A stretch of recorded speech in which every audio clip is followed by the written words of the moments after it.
Welcome back to the Bourbon and BS podcast, everyone. This is episode 264. It's still cold. It's still cold. Would you agree? Totally. Still cold, yes. Still cold. We've had worse. The energy level's just off the charts. So, Yes. it is still March 29th, I believe. Yes. March 29th today. And we are joined by a couple of gentlemen here, local guys. We've got Dave Sheppard and Steve Lambert from Leather and Oak Spirits Distillery. Correct. Thank you. Passed. And we have with us the Leather and Oak Bourbon Whiskey. That's what we're featuring tonight. We're going to be smoking the Blanco Cigar Obsession first third. We did the final third with him, David Blanco, not too long ago. But before we get any further, I do want to do the business here. So for you guys out there, thank you for the continued support at patreon.com/Bourbon and BS podcast. There's 3 different tiers you guys can do if you want to. We appreciate the continued support from all of you. And if you want to do a one-time contribution, like say you saw a bottle like Leather and Oak, guys, I want you guys to review that. And you want to kick us some money for the bottle, appreciate that. We've had that happen. Or you just want to do a one-time contribution on Venmo at Bourbon and BS. Definitely kick us some notes, what you want us to do with those contributions. We also want to thank our sponsors, Tinderbox at Easton in Columbus, Ohio. They're the ones that got this Blanco Cigar Obsession first third that we're going to be smoking. And we appreciate that. They carry a lot of Blanco cigars. And David Blanco was just at the Smoking 10 event just a couple weeks ago. And both you guys were at the Smoking 10 event, I believe, right? Absolutely. Yeah. Fun, cold, you guys said? Very cold. Always a blast. Always a blast. I like that. Also, Altadis USA, thank you for the continued support. We do have an H. Upman Herman's batch. Unfortunately, I think they're going to be discontinuing this one. Unfortunately, I like this cigar a lot. Me too. Yeah. So while you can, make sure you get your hands on some of those. They are also available at Tinderbox at Easton in Columbus, Ohio, but I'm sure they're elsewhere online if need be. But check your local brick and mortar, and hopefully you can get your hands on one of those. That's the second cigar. And also BS Cigar Company, the gold and silver are available now. Gold made by Plasencia, and the silver is made by Espinosa. And we love those. I don't have any. Do you have any of those on you? I completely forgot to bring additional cigars. Yeah. That's a first. Yeah. You can probably find some around here. Maybe. But just call the shop and have them come over. Probably check that out. And also, I think this is the banner here. Yeah, buyjack.com. That's byjack.com. Bourbon and BS. So buyjack.com/Bourbon and BS for any of the shirts, swag. Nate's got the Bourbon and BS Barrelhead black camo hoodie on. I've got one of the we got the black and blue BS Raglan. You've got the When the World Hands You Some BS Light It Up t-shirt. Love that. You guys look nice too. You look great. Thank you. For those. Okay, check that out if you guys want to get some swag. Just some good stuff there. All right, guys. You guys said you've never been on a podcast before. That's correct. Well, you're starting small, so that's good. You're not, I don't know. It's good. But I also want to encourage everyone to share and like. We've got some comments already. We've got Nate, obviously, on there. Phil Davis, Ray Cheshire, Austin. Appreciate you guys. Sean Anderson's watching. Going to catch up. Actually went out and picked up a bottle of this. Yeah, I'm interested to see what he has to say. Austin. Yeah, he's very interested. He says, Thank you, Austin. Looking forward to this one and very interested in the story behind how this label came to be. I said something when I was at Kroger, the local liquor for here, and asked the guy, I was like, do you have Leather and Oak? He's like, no, but it sounds awesome. This is the guy behind the counter, you know what I mean? Andy out there. So if Andy's watching, we'll have to get that in your store here hopefully soon. But guys, introduce yourselves. I mean, how did this come to be? I know a little bit of the story. You guys, I said local. Yeah, we're in Hilliard, Ohio. Steve's really kind of the person. Steve's the person that got me involved. We're both big Rightly bourbon or drinkers. Well, what's that? Rightly or wrongly. Rightly or wrongly. But, Steve was an investor in a previous distillery. And that distillery ended up not doing extremely well. And he asked me if I wanted to come in, and what we ended up doing was purchasing all the stills and other equipment for distilling. along with the mash bill, which Steve was very keen on, and I am now that I'm part of the distillery. We've been doing this since November of 2019, I guess. Great time to go. Yeah.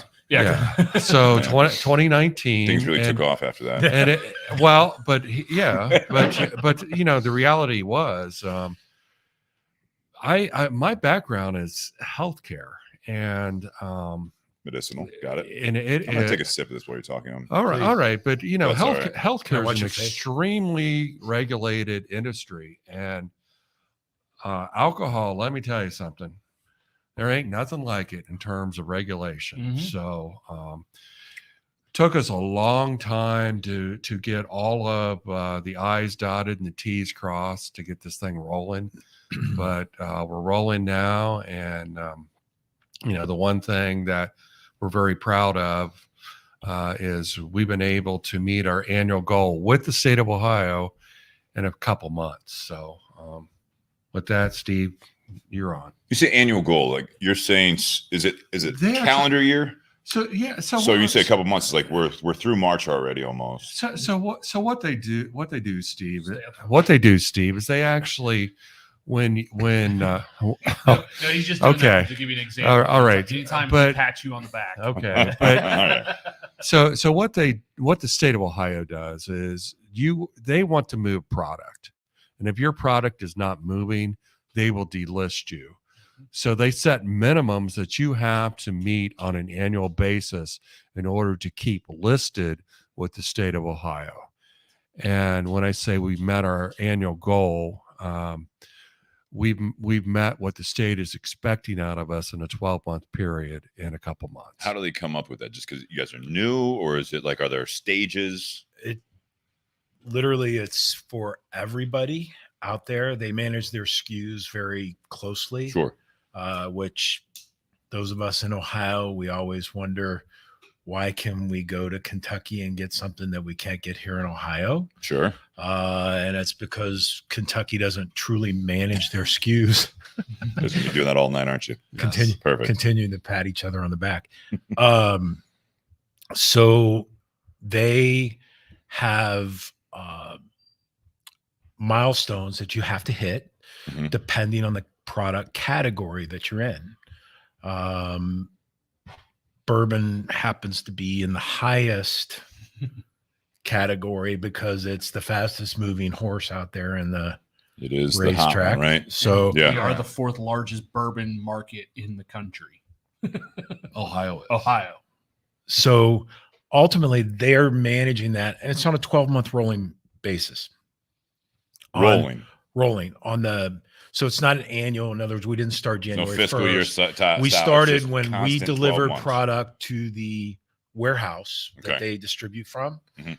From that day, your 12 months starts. So it's a 12 months. So if you have a bad month, you had a good month before that, all you're good. sitting okay. It's all good. Okay. And again, as Dave said, we already have fulfilled on the product a 12-month goal, and it's only going to go up from there. Right. And for people Yeah. who may not realize this, and this is something that I learned from working in the wine and liquor department at Carfagna's. So when the state sends out liquor orders to each agency, they're paying for all that liquor. They don't get the money until that agency actually sells the product.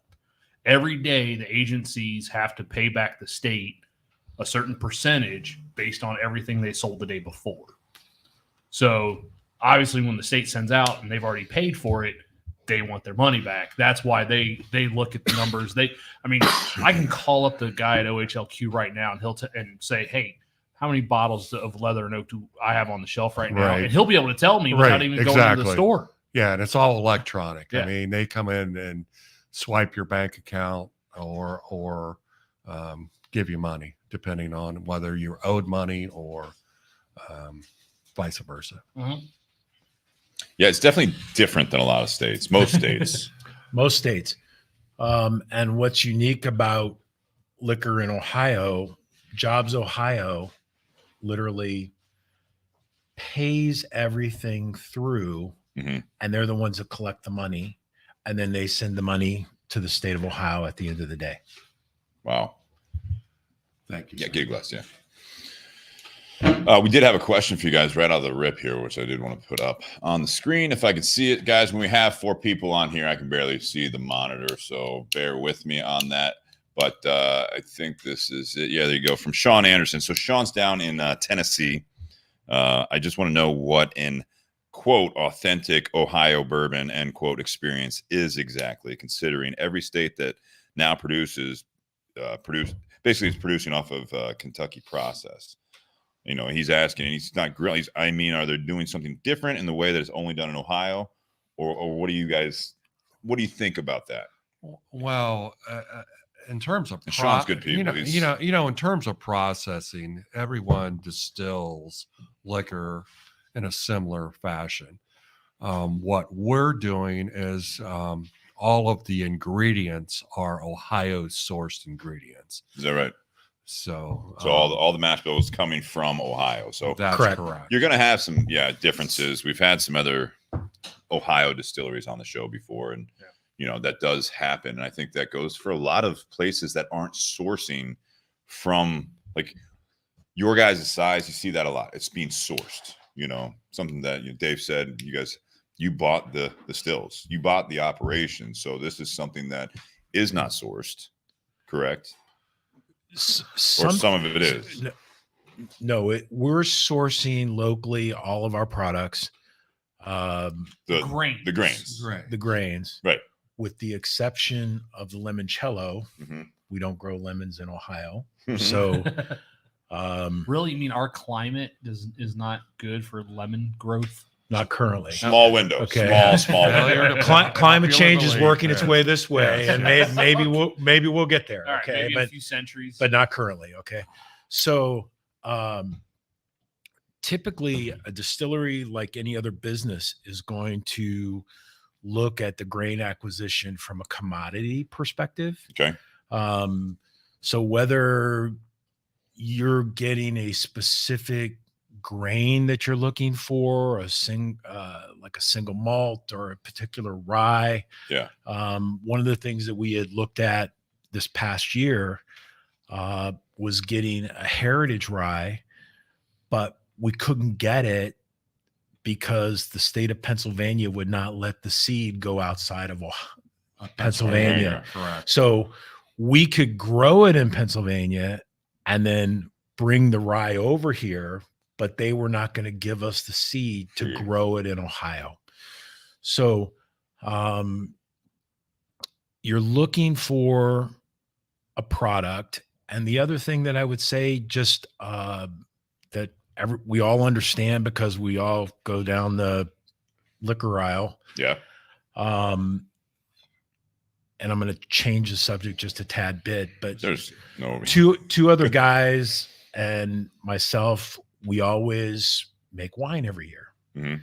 Well, we'll buy 6 to 8 tons of grapes maybe, and we crush them together. We ferment them together. In other words, it's all exactly the same. But when we divide up the wine after the second fermentation, we can come back a year later and each one of our wines, even though it's the same grapes, same source, everything's exactly the same, it's a little bit different. Where I'm barreling my wine and what kind of wood I'm using on my wine is going to be different than what the other guys are from a climate standpoint in their basements or garages, wherever they're doing it. And so you're going to always get those kind of nuances. It's the same thing. Somebody might buy some stuff from MGP. Yeah. It goes to West Virginia, and it's same mash Finished bill. it different. Came off the same still run, and it's going to be different than something that goes out to Denver, Colorado. Yeah, it's the cycles in and out of the wood. Yeah. Yeah. It's interesting. Well, so with this, we're not saying what it was before, right? It was a business that didn't do what it was expected, which is fine. We don't have to name it by name. Went into receivership, and we purchased the assets from the receiver. Explain before we get into the notes. I'm just trying to get everyone a little bit of background on this, because that distillery that you guys more or less acquired, or I don't know what's the verb here. I was an original investor in it. I knew that. So I was part of it from the very beginning. Yeah. And we were able to acquire work product also, okay, i.e. the bourbon. And so was it already bottled? Was this aging? No, still? this was aging in barrels. Yeah. Okay. So this has even more age now at this point than the original plan. What from when it was? Yeah. Oh, so way more. So Steve, this is 7 years. 7 year on average. Can I see the bottle? I'm gonna Yeah, pour sure. a little more, but I also want to see Sure. it. That's all right. Do a little bit of both. You know, I'm gonna research. a little research here more. R&D. Yeah. That's what we like to do in here. Absolutely. And many people ask us, Steve, how did you come up with the name? Well, How did you come up with the Which name? one of you's leather? Which one of you's oak? well, but we were I driving. want to know. we were actually driving to pick up a trailer in Douglas, Georgia, and we had a long drive, and we just kicked around names, and we thought that was very fitting. I mean, leather and oak. That's the whole. I don't know the feeling, the ambiance. Ambiance. Right? That's the word I was makes going to you use. think of like ambiance. Same thing with cigars. I mean, that could be on a cigar. You know, it could be on a. If you guys open up, I don't know if there's any plans like open up at a distillery. Like that could be the restaurant also. You know what I mean? That's the bar. That's the. It's not necessarily like I want to say manly, but I mean it's everyone now. Warm. I mean, it's warm. Warm. Yeah, and it's comforting. It's warm products, right? Leather wrapped oak furniture. There you go. Yes. Those will be the chairs in the lounge. What's you guys don't have an age statement on here because We don't. right now with you guys doing that transition and putting this Right. out 7 year, what's the goal for this as an everyday product? So this is going to be our premium Bless you. product, This is the premium. and we're going to come out with other varieties of whiskeys.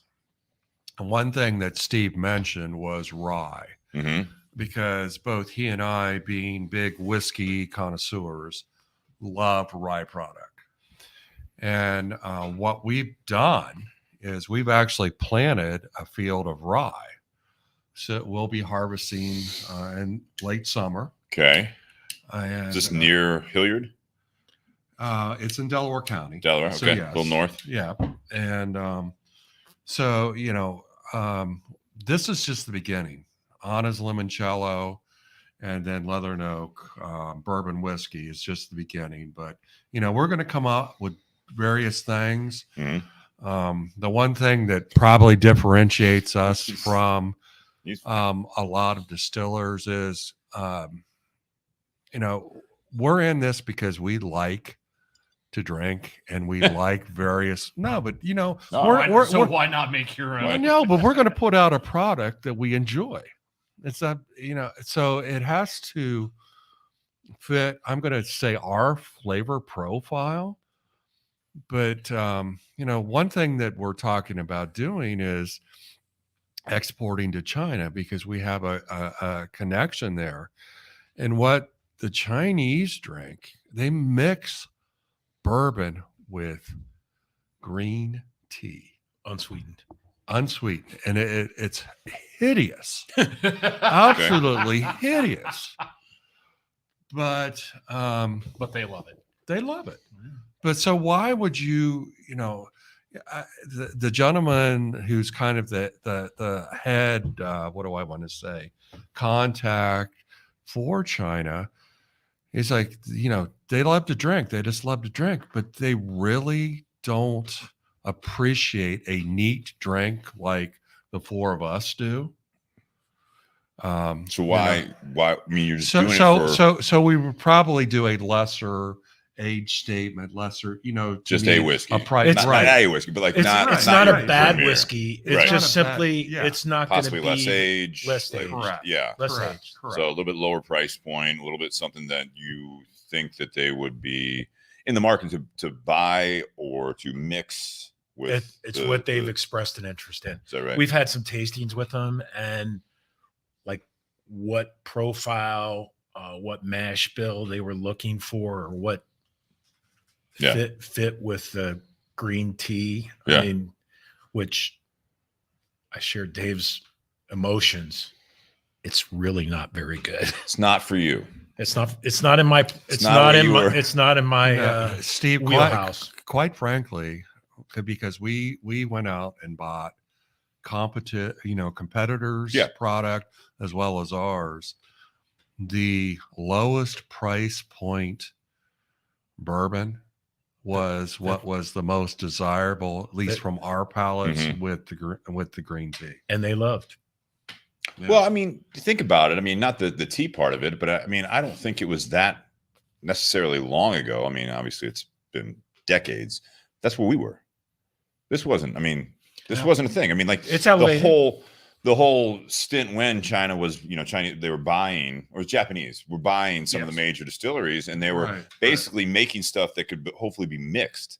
And then you saw a lot of like lighter colored whiskeys, and it was just like, it was not what it is today. Like back in the day when Four Roses used to actually strip the color. Correct. In order, because vodkas and gins were the popular thing. Right. So that's where I'm like, it's not all that shocking that a country would have that outlook on whiskeys, because it definitely has boomed in the last several decades, especially the last decade. Yeah. So that's interesting that you say that, because again, I don't think it was that far, that long ago that our country was just not looking for a $50-$60 bottle of everyday, if you will, whiskey. Jack and Coke. Jack and Coke. Jack Jim, Johnny, Yeah. on the Scotch side. But it's like, yeah, I mean, that was the bar. You go in there. I mean, you didn't. A bourbon bar like this didn't really exist, and if it did, it was in like New York City, and it didn't have the same selection that the dive bar down the corner here has. Probably that has like 15 or 20 different bottles of different whiskey. Right. It's I think it's interesting that you said that about the Chinese thing. What do we think of this, Nate? I'll start with you. Put you on the hot seat with the two guys here. I like. What are you thinking, Nate? Speak honestly. Come on, Nate.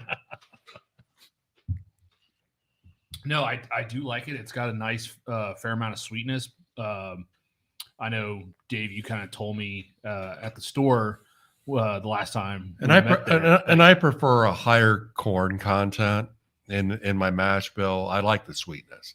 That's me personally. Mhm. Well, and we didn't talk about. Are you allowed to say what the mash is on this, or is that? I'd like for you to guess it first. Well, I think he told me. Oh, Well, then you should have a good guess. Well, no. So let's let Steve guess what it is. Well, I think it is a higher corn. I'd say it's tough. I'd say the corn's in the 60s. It's actually 100% corn. Is it really? Yeah. That's surprising. Yeah. Yeah. I was right when I said it's high. You're right. Yeah, I mean, you're yeah, absolutely 60s right. is low. So like a maker's mark is That's 71%. surprising. Yeah, this is So 100%. It's 100% corn, and Ohio corn, as we mentioned. that's correct. Yep. And Interesting. the flavor profile is just, you get a lot of the vanillas, you get a Mhm. lot of the caramels. Vanilla. Yeah, I mean Definitely vanilla. Yeah. So the first time we were thieving barrels. Again, I guess this is my product. We had to but call an I'm Uber. going to be very. I'm Got going to call an Uber. Oh yeah, Mm, but fair. I'm Well, going to be don't very, hesitate if you need to from here tonight too. Yeah. So It wouldn't be the first time the guests have left in an Uber. no, I would really encourage people to go out and try it, because even if I wasn't part of it, I would drink this. Yeah. It's all about the simple products, guys. Yeah. Sometimes I think people try to make something fancy, special, and they don't recognize or appreciate the simpleness of the different products. Sometimes they think too far outside the box. Yeah, it just, every grain has its own profile. Mhm. The corn, your barley, your rye, wheat, everything has its own taste. And there's so many dozens and dozens of different combinations with the wood, with the Mhm. age, with the grain, The char. the char. The char is extremely important, which we found out in this endeavor, Mhm. because we have some 3 char versus 4 char, the exact same age, and talk about a huge divergence It's in night and terms day. of, Yeah. it's night and day. So this product, by the way, is 4 char. I was going to ask the level. Yeah. 4 char. But the reason I wanted And it's traditional. Oh, Siri. the reason I Come wanted on. to get that out there before talking about what I thought of it was like we had one person actually comment like, "Oh, that doesn't look," and I actually laughed at their comment. They're like, "Man, looking at the color, that doesn't look like there's a lot of corn in it." And I was like, Yeah. You just like, But that goes back to the barrel like, char and yeah, the circles, the cycles in and out of the barrel. yeah. When you and I had Plus talked 7 about years, as you said. Yeah. All right. when you and I had talked about it, like you had me guess, and I guessed it was somewhere in the 70s. Because after Dave told me that it was 100% corn, I started thinking back to a year or two ago when we had that Iowa number 9, Yeah. which was that Iowa corn whiskey with collaboration with Slipknot, and that Corey just Taylor. that tasted like just corn water. So yeah, It that's tasted young and it tasted like corn water, and we were not huge fans of that. yeah. I'm typically the one that says Corn water, it tastes like corn water. especially some Ohio whiskeys. Some of the Ohio whiskeys, but I don't think typically they're not 7 year. I will say that a lot of times it's like that 2, or they're like saying at least 48 months or whatever it is.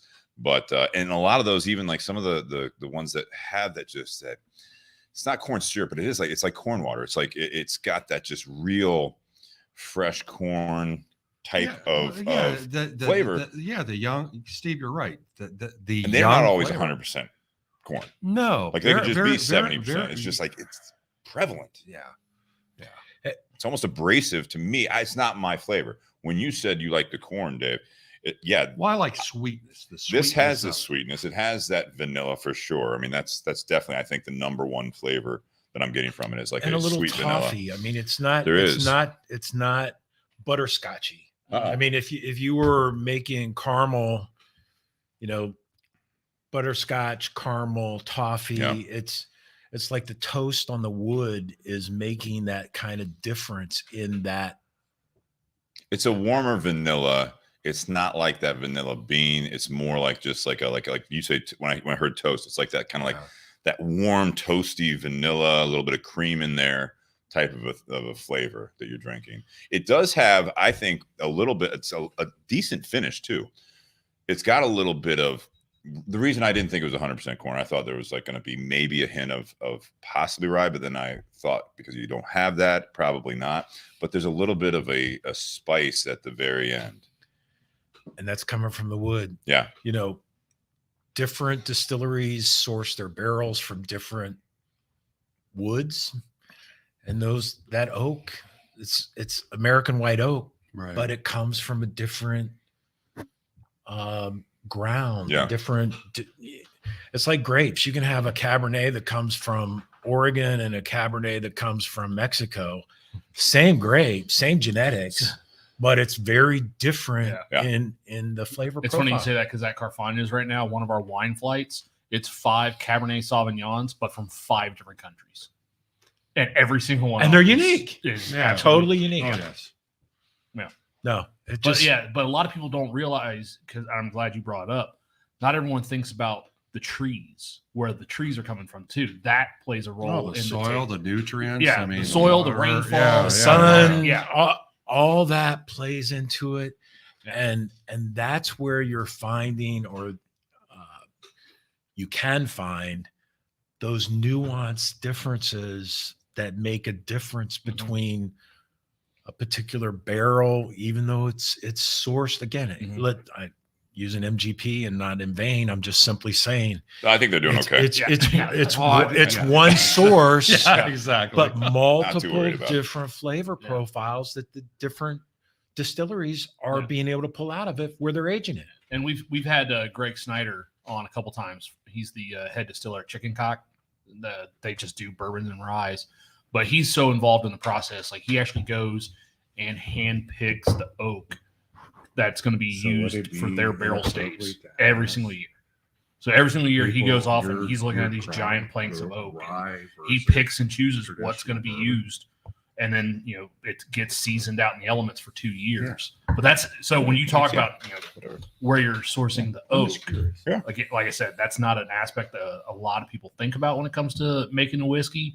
But there are some of those distilleries out there that actually do pay attention to that aspect as well. Barrel looks like a barrel. Yes. Yeah. Greg Snyder's awesome. He was just in the state, I think, or OHLQ was working with them. Yeah. I saw that. Someone was asking, are you guys able to disclose the cooperage that you're using? This was Speyside down out of Jackson County. Speyside. Okay. Yeah. All Ohio, all the way. Yep. It's interesting. Ray says he can still hear you with a hand over your mic. Thought you were being sneaky. So then ask the question then. Thank you, Ray. Thank you, Ray. I'm sorry. So my question is, because again, I love rye whiskey. So for Steve and Nate's audience, And yours tonight. Is there a preference between rye versus traditional bourbon whiskey? Just in general. Just in general. Okay. Yeah, be interesting if they've got right now just live. We have just double digits, between 10 and 20 that are floating in and out of here, but that's typical. So if you guys also hear this on the audio after the fact, definitely hit up the either the Facebook page or just let us know. Well, I know it's interesting. A lot of times when we've had bottles donated to the show, and they've donated where the same company's making a bourbon and a rye, and they've sent us both products. Generally, Steve will be a bigger fan of the bourbon than me, and I'll be a bigger fan of the rye. There's only been one instance where we've actually flipped on that. I tend to be a little bit more the rye guy. Okay. Ironically, that chicken cock rye was the first spirit I ever rated a 10 Yeah. on the show. And again, and that's fair, Nate. I mean, but we're two guys. So 2 wild and crazy guys. yeah, but thanks for clarifying that. We got a rye from Yeah. me, from Ray. We got And either if- from Lou. And if you want to find Nate, he's like Carfagna is most days. True. That's right. So we have a vote for rye. We have either. Lou says either. Austin says he prefers ryes for cocktails. He thinks the extra spice kick holds up well amongst the other ingredients. And Ray called Lou a drunk. I would be curious So- to know what you mix with rye for a cocktail. I mean, there's Manhattan for rye sure. Manhattans, rye old fashions. Yeah. But I'm just curious. Yeah. When a listener says cocktail. Yeah. Austin definitely makes some good cocktails. I know that. He's been here before. But for me with the ryes, and when we're doing it back to back, it's interesting because I think ryes can be tricky, I think, for some distillers. Bourbons can too. I mean, obviously there's a lot of flexibility on I think bourbon more than there is your typical rye. 95.5 is real popular for ryes. It's where you're getting the grains, like you said, Steve. It's where you're doing this, the climate and everything. But I mean, I feel like there are some ryes that I will go to. Like, I mean, we did it a couple months ago. It was after the podcast, and I brought out whatever we were drinking, and I brought out, did a blind taste test with Nate after the show. He's like, "Wow, that's good." And I was like, "That's Sazerac rye." Mm-hmm. You know what I mean? It's just like when you don't know what it is, I think sometimes it's even harder to tell because I think some bourbons are getting more spicy, and I think it might be intentional. But I think ryes, I'm not like, Nate said, the rye guy. I like both. I'm kind of with Lou. I do both, but it has to be. I don't like all bourbons. I don't like all ryes. You know what I mean? It's not as simple as that, but I like certain ryes. I like for what they are. I like the little bit of spice. I like. It's just like the Willet rye, the 4-year or Willet. E.H. Taylor Yeah. straight rye. Willet's Those, phenomenal. I know those are like popular names, but I think it's for a reason. Straight rye, those taste like Christmas Day to me. But That's different. But Steve, you have to differentiate yourself, and that's what distillers are trying to do. I don't have to do that. Well, I know you don't. There's So only one. I'll buy both. So I'm your best customer. bourbon has a softer landing spot typically because of the sweetness Correct. that's associated with Correct. that. Okay. Which is why if you went out and had an Elijah Craig, who's had a bad Elijah Craig from a drinking experience? No, In other it's words, tough, yeah. it's soft. It's not a, Excuse me. it's not so distinct that you're going to say, I don't like it, or right. Well, I mean, it's just, it's a bigger landing spot. The rye, because of the spiciness, you can control it. And I would use as an example, the Angel's Envy rye. Yeah. That's a softer rye. That's not a Willet, if you will. Correct. Okay. Correct. And what a lot of people don't realize, and I'm going back to sourcing the grain, rye is probably the biggest genetically mutt grain there is out there. Okay. Because it's typically a cover crop. So it's just out there to be out there. They're not looking for it to be a specific flavor profile per se. And that makes its way into the commodity market. So some of that is in there, and you're getting some wild stuff. You're getting some other stuff. You don't know what you're getting. That was why we were trying so hard last year. We'll find a farm this year that we can do it over in Pennsylvania. But that's why we were trying to look for that heritage rye that had very specific profile that is going to come through from the grain. Sure. And Steve, that's considered red rye. Is that correct? Rosen rye. Rosen Rye. Yeah. Okay. Rosen rye. Is the heritage rye you're It's talking a about? heritage rye. There's only like 6 or 7 of them in the United States that are still pure. So Is that a certain type of rye? Like, I mean, like the seed? It's like a German Shepherd versus a Okay. poodle. Okay. Yeah. Okay. I Okay. mean, it's Yes. genetically Yes, Steve. So it is. very specific. Rosen rye goes all the way back to the early colonial days. The Whiskey Rebellion that was in Pennsylvania Mhm. was over Okay. Rosen rye. Yeah. Okay. I mean, it That's was interesting. Yeah, I like rye. I would absolutely, look forward to trying yours when you guys accomplish that. It'll be a little while now. If you're will. going to be doing that, a few It will. years. well. What are we doing with this at this point? I mean, you got 7 years on this one. This is, how big is a batch? I mean, this is you don't call it a small batch, correct? I'm It going to technically is, but we It's don't not- call It's it not that. on the bottle. You're not It's not advertising on the it as a bottle. It's small not batch. listed that This way. is your core product. And guys, I'm going to tell you, dealing with the TTB and figuring out the What's labels, the TTB for everyone? tax, trade, and Basically, it's the the government. red The tape. federal It's the government. government guys Yeah. that approve the labels, that collect the taxes on the liquor. This was our very first experience in dealing with the TTB and getting boy, a was it an label experience. actually approved. Okay. Experience is the word. So we were just trying to get something to stick as opposed to being so transactionally specific Yeah. that we could do that. We're going to come out with probably the little label that says, because this run is 4 barrels. Oh, Yeah. Okay. So typically distilleries would put a small little label at the bottom where we would hand initial or hand sign every bottle. yeah. But the reality is, as we spoke about earlier, we're in terms of cash outlay, we're 3 years into this, hmm and it's been challenging, and we just need to get a product out so Steve and I aren't stroking checks every week.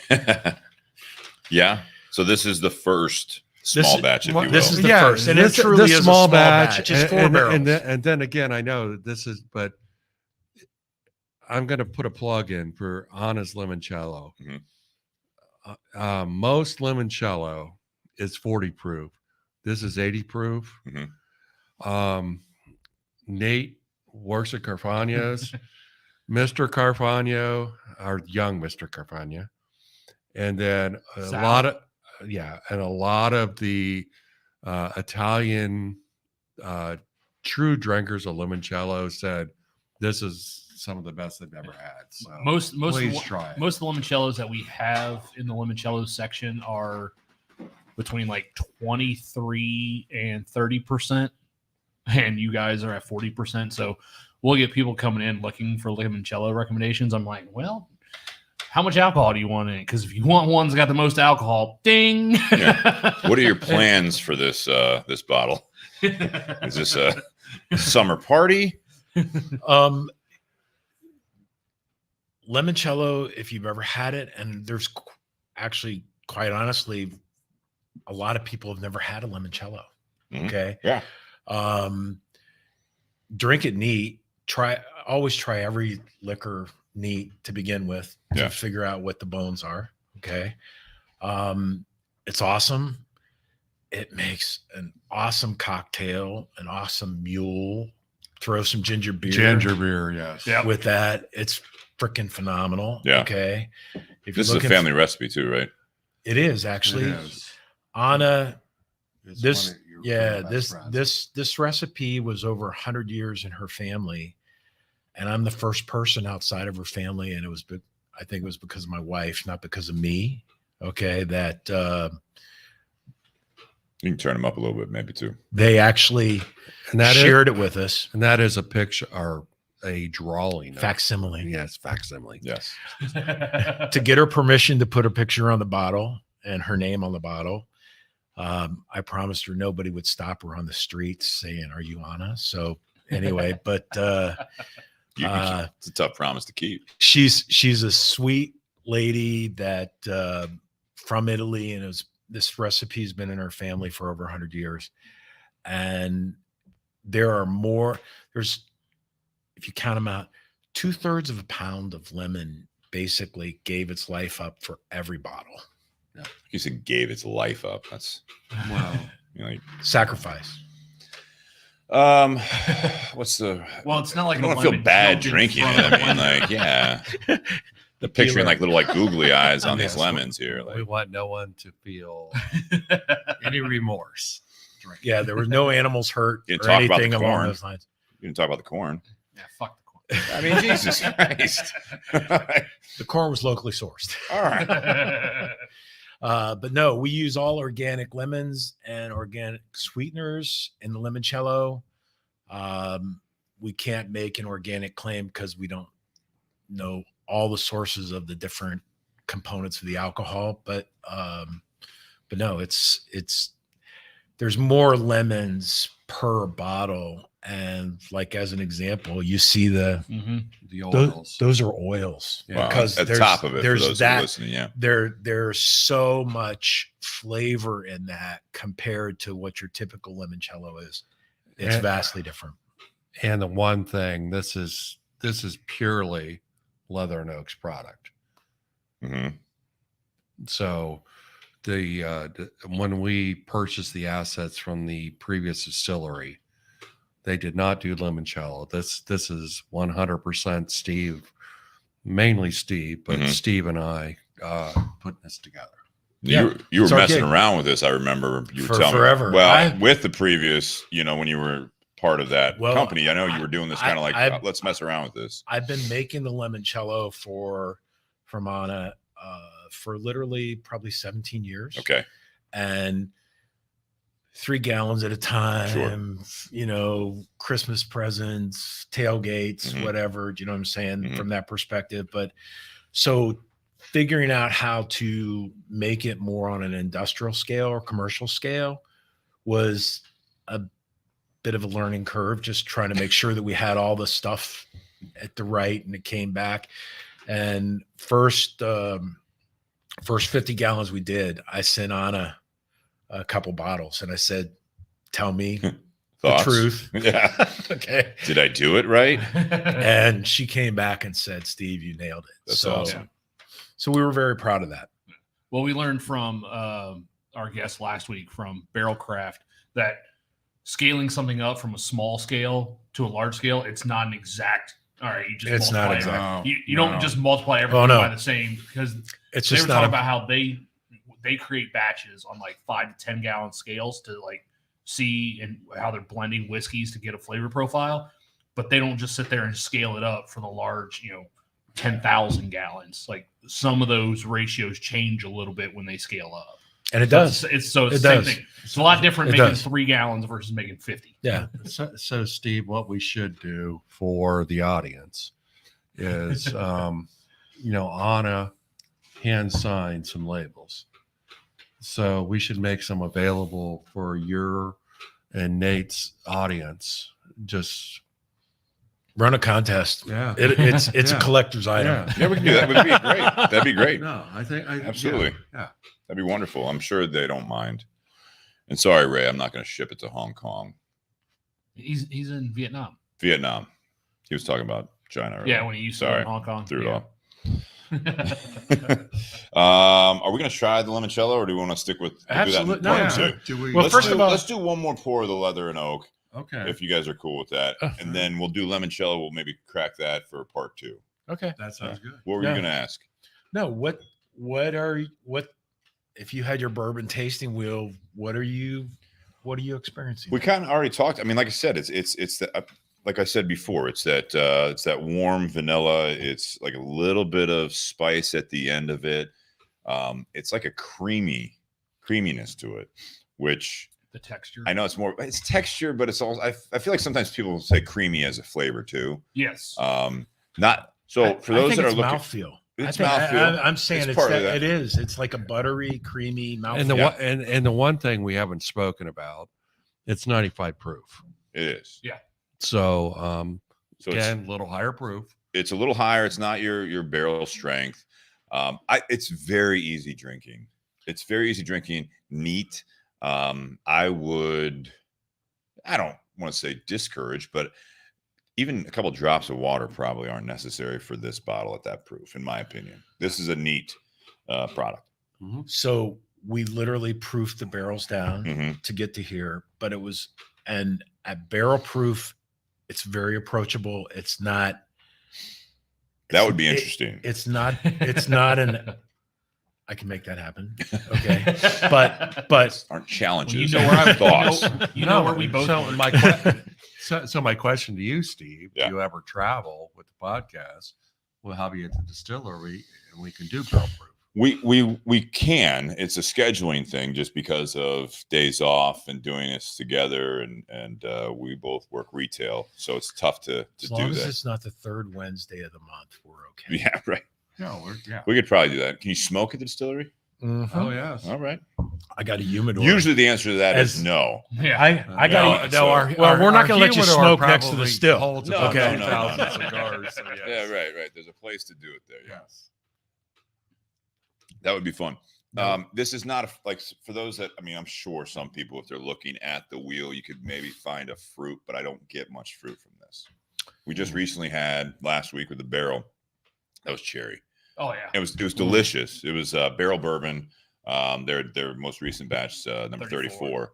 And I mean, it's amazing. I mean, it was 114 proof, I believe it is. Mhm. But it was, I mean, there was a prominent, I mean, very dominant cherry flavor to See, it. that's going to come This- from the wood. Yeah, That's this coming from the wood. I'm not. I mean, Nate, tell me if you're getting. I don't get any fruit flavors. No. Like it's not floral. It's No. it's that vanilla. It's warm. It's it's everything we Baking talked about. spices. Baking It's spices. just Food flavors all the way. The spice on the back end of this is why I never would have thought this was a straight corn Right. mash bill. Like I was Again, thinking, it's- there's it's the got wood. to be It's the- some it's sort the of wood. Yeah. yeah, it is. Yeah, with that char, you definitely get some of the oakiness on the finish of it as well. But that is soft. Like Yeah. it's not a dominant flavor. I think just that it's not a that punch. soft It's not a vanilla punch. flavor and texture on the palate, like that. I think that's the dominant flavor. Without it, and initially, the first couple of sips get a little bit of that corn up front, but then as you work your way through the glass, like that vanilla just becomes the main feature. Dominant. Austin, who's also drinking this, as we discussed earlier, he says if you've ever smelled burnt sugar during the caramel making process, It's that's toffee. It's toffee. Toffee, yeah. It's toffee. It's And you mentioned that earlier. It's at the end of that sugar Yeah. caramel, butterscotch caramel, toffee. It definitely is toffee. Yeah, it's definitely that like not sugary, but it's like it's like brown sugar for sure. Yeah. So does Austin like what he's tasting? Austin, I mean, yeah, let's hear it. He says Well, the way it sort of rests on your palate is very pronounced. Yeah. But yeah, Austin, tell us what you think of this. Yeah, 'cause- Besides what you just said, I mean, I appreciate you chiming in there. Yeah, because I had posted a picture earlier on our community page that this was going to be the bottle that we were featuring because I have a bottle of it at home. And so Austin actually went out and picked one up tonight as well. So that way, and that's the whole reason why. Thank you, Austin. That was the whole reason why I posted on the community page. No, it's great. Was to be able to get people that do live in the area the chance to actually go out and buy it, so that way they could be drinking the same thing that we are tonight. Right. Thank you. And the one thing we spoke about the state, but when you come online with the state of Ohio, there's 10 agencies that you choose. We just got approval today to go beyond the 10 agencies. That's the whole state numbers you were hitting, right? Yeah. So That's exciting. Which we can't go whole state. They Yeah. want to see quality control growth. How many bottles do you have if you're doing 4 barrels? What's the inventory currently? Because that's another thing, right? You're supposed to hit numbers, and I know you have more. Yeah, we But as we far actually as- have more Yeah. product to bottle. Right. I'm going to let you look at the inventory on the state side. So 50% of everything we deliver to the state is already either sold or currently in agencies. Okay. And we're about to probably pull another 4 barrels. Okay. Okay. And we'll bottle that and be ready for that. So, What kind of bottling numbers are we talking about? ballpark. Ballpark. It doesn't have to be exact. A little shy of 1,000. 1,000 bottles? Or- Yeah. 1,000 bottles. Okay. Mm. Yeah. Okay. Well, between Yeah. 10 agencies, that's No, 100 no. bottles an agency. No, yeah. but that's about right. Yeah. So, And Limoncello is a little higher. When we bottle, it's about 1,400 bottles. But Per 1,400 whack. bottles limoncello. per batch. So, Batch. A little more than the 3 gallons you were used to making for Oh, Christmas but, and but holidays. we do have the recipe now. Sure. No. I'll see I you know. come over. We got these big stainless steel, what are they, 180-gallon tanks? So Big picture on there. yeah. Austin Yeah. did say definitely stands out on its own, sweeter than what I might normally select, but very enjoyable. Well done. Nice. Thank you, Austin. That's great to hear. Yes, thank you. Jonathan Herring's in Texas. He said he tried to find it because he's in the, he used to live in Kentucky. Now he lives in Texas. He was just up at the 10 event as well. He works for Forged and General Cigars there. All right. But Okay, he's in so- Texas, so he said he looked for it, can't find it. So we're gonna have very shortly on our website a link that anybody will in any state other than Tennessee, Hmm. they can buy the product. And you'll ship. They'll ship. Yeah. We're not doing it We're because act- they're we're- licensed to do Yeah. that Who into is? the different states. Ohio? No, we're No, no, actually no. going to we're Ohio in hasn't the approved it process yet. of contracting Okay. with a distributor Ah. that has everything in place Then they do it. You to, guys, to Yes. ship. you're the Yes. manufacturer. They I'm distribute it. sorry, I Yes. forgot his name, but gentleman in Texas. Jonathan. Yeah. Jonathan. I'm So yeah, sorry. stay tuned for sure. So we'll have that. We're looking at being able to export into the different states. Mhm. Not just doing it mail order, but doing it direct into the different state agencies. Yeah. So Usually easier than Ohio. much. Well, we've We talked love about- OHOQ. So if Ohio's- anyone, Ann or anyone from We OHOQ, love we them you guys. dearly. I'm not We saying love you, anything Nate. bad. Ohio's It's good that they have such high standards. Let me put it that way. No, Nate, but we've talked about Ohio's easier when you're already making the whiskey in Ohio. that's correct. And Nate and James are the best guys ever. There you go. The Yeah. thing we like, so for Yes, those that are yes. listening that haven't heard before, they're from other states. In Ohio, I'd say the biggest benefit of having the state-run liquor agency, department, or whatever. It's the price. It's price. Price It's price controlled. It's controlled. It's a pain in the ass because you can't find as much stuff sometimes. Some of the allocated, as they call it, everything's allocated. First of all, they just use that term for the ones you can't find. You know that? Like, have you noticed that? Like Right. only one bottle per customer for the allocated stuff. It was like the whole store has been allocated, sir. You know what I mean? Like that's what that term means. Yeah. So to add a little bit to what Steve was saying, our agency stores have lines out every week when the agency gets shipments. Yes, Their allocation. their allocation Yes. of the allocated products. Anyways, there is a big plus because some of the stuff that you'll see in other states, especially touristy areas, because there's no regulation on pricing, it's out of this world. You can find the product, but you're paying 3-4 times the price, if not more. Oh, You- God. If not more. You can go to Kentucky and buy a bottle of Blanton's for $55 or $255. Exactly. Well, Okay. Pappy or- I had a couple last week coming in the store, and they were like, "Oh yeah, we found Pappy down in Kentucky." I'm like, "Really?" No, it was the 10-year Rip Van Winkle, and it's a $65 bottle here in Ohio. They paid $900. Yeah, but So you're paying secondary pricing. But Nate, even At an agency. even 23 years. Direct at an agency. It is MSRP's $300. Yes, That's what he was going to get and, to. and it's not under $2,000 Yeah. at least Well, what I found. And I know last week for the Feel free to bid our product up that high, whatever. I know it's okay. last week for Perfect. the allocated stuff that Carfagna's put out Saturday morning, we actually had people lining up Friday night. Not okay. Okay, we got off track. No, it I'm sucks. just saying. It sucks. No, It's- I got off it- track. no, that's we've talked about that before on the show. I mean, I understand it because the secondary market it's out of control. It's the Wild West. From what I understand, I don't know anyone that I'm sure someone does. I don't know anyone that's gotten in trouble for selling on secondary at this point. Well, Nor there- I can There was- tell you There was, that yes. You guys know. All right. well, there was a guy in Ohio that just got busted because he was buying Weller Green Label, Yeah. the special reserve at state agencies here in 25 or Ohio. whatever. Yeah.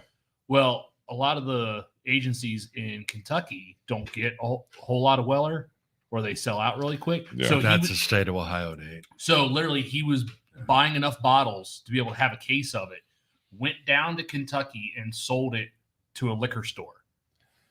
So that's like straight up bootlegging at that Yep. point. Yeah. Oh yeah. So that's Yeah. I'm just saying, Yeah. like you sell to You have other big guys in your groups or your connections. I don't like it. I think these guys are doing a lot of it for basically just a side hustle. I don't knock the hustle. It's frustrating. You know, I did it one time because I had a bottle. It was $50, and all of a sudden I hear that's going for like $1,000, and I'm like, I don't need another $50 bottle. Like, and I gave it to a friend to go ahead and just be like, just do what you want to do with this. You know what I mean? Like, this is stupid. That bottle's probably never been opened. It's just constant currency because that happens. Then another guy does it. Another guy does it. Another guy does it. And this bottle, like 5 years later, it's still sitting sealed up and it's generated thousands of dollars. I was like, that's what I don't like about it. For those of us that want to actually drink the product, for you guys, the distillers, when, you guys say you are making something that you like to enjoy, you enjoy the product you're putting out. You want other people to enjoy it. To enjoy it, absolutely. And I think it's, again, I don't necessarily 100% knock the side hustle, but it's frustrating to see when you're talking to two guys that distill this stuff for people to enjoy, and your product, this bottle that you sell for $55 to $60, now all of a sudden possibly could have generated tens of thousands of dollars over 5 years, and you guys didn't see it, and no one got to enjoy the product. Right. Like, what the fuck? So Steve, That's stupid. And one point I want American way, but it's stupid. I want to make to everyone, because we mentioned bootlegging. Mm-hmm. So my family and friends in the past week have consumed 4 bottles of this. I have to buy it through the state. I cannot just pull it off the damn still. So Yeah. and you saw No, it. I mean, same thing. I wrote the check, Yeah. went through. So just Ohio is extremely regulated. Yeah. And we're okay with that That's what I'm saying. It's just simply, as an example, these 2 bottles are not gratis. We paid for them. Yeah. That's it. We appreciate you guys bringing these for sure. And I will say the one more thing about that is that I do like the fact that you could find things like everyone like Weller, Buffalo Trace products. You could find those things if there wasn't a secondary market. That's not Ohio's fault. Yeah. That's really not. No, it's Honestly, the fact that people line up the night before to buy something just because they got a case of it in, and then no, I mean, like if that secondary market wasn't there, there would be a eventual buildup of Buffalo Trace products, of some of these other like that are very hard to find. It would be there. It would be there. And people could enjoy it. I agree. People would be coming from other states to buy it because it's cheaper here. That would be the biggest problem if that was the case. That they're not doing it they're just doing it because they can go down their street, in say Kentucky or whatever, pay $200 for blends, and it's like, Right. Ohio's got it for $55. So Nate mentioned he works Carfagnas. Yep. We have this True. on the shelf. So I'm sitting there doing a tasting with my son, who is part of the business, and people are so drawn to, I'm going to say, brand names or what all the hype is about, versus really taste what you like versus what everyone else likes. Leather and Oak, who makes that? Yeah, exactly. These guys. Couple studs. Well, and I don't know. And I'm sure Bunch of badasses. And I'm sure you experienced that, Dave, when you did that tasting at Carfagnas. We moved some bottles. We moved some bottles, but what I found interesting, because you know what, we're not a Kessler's, but people will come up, do a tasting, grab a bottle off her table, and then they look and say, "Oh my gosh!" As Steve mentioned, it's $59.86 is what or $59.89. It's a weird price. Well, so this and That's another story. That's another story with the state, but and people would put it back and grab whatever versus just, if you like the experience, pay the money. Yeah. I mean, $60. We talk about it, and we can get into ratings here as we round out part 1. But I mean, it's anymore. If you're a smaller name, or if you're a celebrity name, or whatever it might be, there's a reason, first of all, that I think you guys are at that price. I mean, you guys are in the stages where you got a lot of money invested at this point. So you can't. It's 7 years too. It's 7 years. It's 4 barrels. It's not like this is like a mass-produced product at this point. But from a consumer standpoint, I say $40 to $50 is the new average new bottle out there, right? Mm-hmm. So the pricing structure, especially in a state like Ohio, it is tough, because if it was regularly available, and I didn't know you guys, I didn't know about this stuff, I was looking for something. I'm like, Leather and Oak, okay, Hilliard, Ohio, okay, I'm not sure, because your competition in the state, some have done very well and some have not done so well. Right. But you also blanket that into Kentucky. A lot have done very well, and a lot of I don't care for. So I mean, you can't. It's the mindset of the consumer when you're walking into a store. Say you're not in a Carfagnas, you literally have a person behind the counter that doesn't know about whiskey, doesn't know about they just work in the store, right? So then it's up to you to go off of the labels. And if I was just getting a bottle that I was just like, let's pick up something, and I had to pick between a $35 bottle of Eagle Rare sitting next to a Leather and Oak for $60. I don't know. But if I'm looking to try something new, I haven't had this. Say you do a podcast every week and you are trying to do 264 bottles of different stuff. I haven't seen Leather and Oak. Let's try it out, because, $60 is not out of the question. If you're coming in punching at like Peerless right now, love their products. Absolutely love Peerless. Oh yeah. In Ohio, $5. Holy Especially shit. the rye. Yeah. Brad Sibley, who's a friend of the show, he's been on the show. He was visiting some family, and he sent me some pictures of it. There's Peerless for $75 where he's at. Yeah. So it's like the fact that it's like, if you guys were like coming in, it's like Hilliard, Ohio, it's $89.99. I'm like, go fuck yourself. Like, you know what I mean? Like, it better say 7 years. It better say this. I better like see you guys at a tasting, literally be like, try it out. You're more prone to buy from people you like or that you have a good experience with. Not knowing you from any other distillery, $60, I think it's a good price. It's not out of the question, but it is getting to that kind of teetering No, point. I don't disagree Yeah. because I 100%. If you're looking for something specifically and you know what you're going to get, that's one thing. Yeah. We were counseled a while back. It should be $10 for every year it's aged, Okay. effectively. Okay. So we're cheap. So that's that. Yeah. Eagle Rare should be $100. It is in a lot of places. That's But true. but so that's like a $75 bottle, Sure. if you will. Yeah. Okay. So Based on that scale, yeah. yes, and I'm not saying that I get that, but every tasting that we've been at, we've sold out. And I believe that. Because once you taste it, once you meet That's you guys, that's it. all we ask is just give us a chance. Yeah, give us a try. Because So here's- we're not going to produce a bad product. I don't give a questions. Yeah, Okay, what Austin. is? Yeah. This was a question for you guys. Speaking of that, does Leather and Oak have any intentions of being a part of the Ohio Craft Whiskey Festival this year? Or any whiskey festivals? I mean, they're everywhere now. We are. So we are part of the Ohio Guild. Distillers Guild. Distillery Okay. Guild. Yeah. Okay. Right. And we are part of the American Craft Distillers. Distillers Guild. Okay. Okay. So yes, we're going to start going out to some of the competitions and doing some of the things that we want to do. I think Okay. that'll be a very big stepping stone. But again, when I come back and say this, local. I hate He is, yeah. I hate freaking paperwork. He's in Marysville area. But Austin, what? Hold that ahead. thought, Austin. If you want to be part of our taste panel, we would welcome that. And if you're in Marysville, please send Steve or Nate your contact information. We would love for you to be part of the tasting. You guys do the tasting We're- in Hilliard? Oh Yeah. yeah. I live in yeah. Hilliard. Okay. So, You're not So invited, so sorry. no. God damn. Austin, So- you're Like, in. you're in Nate, my you're out. backyard. Sorry, that was the last spot. They just invited Austin. So All right. Austin, good for you.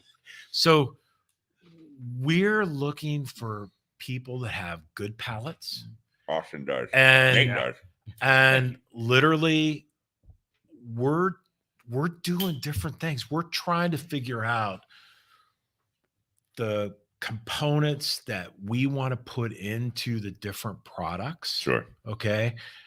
Not to just match Yeah. our taste buds, Mhm. if Sure. you will, but like the last big tasting we did was it last June, July. It was a train wreck, but okay.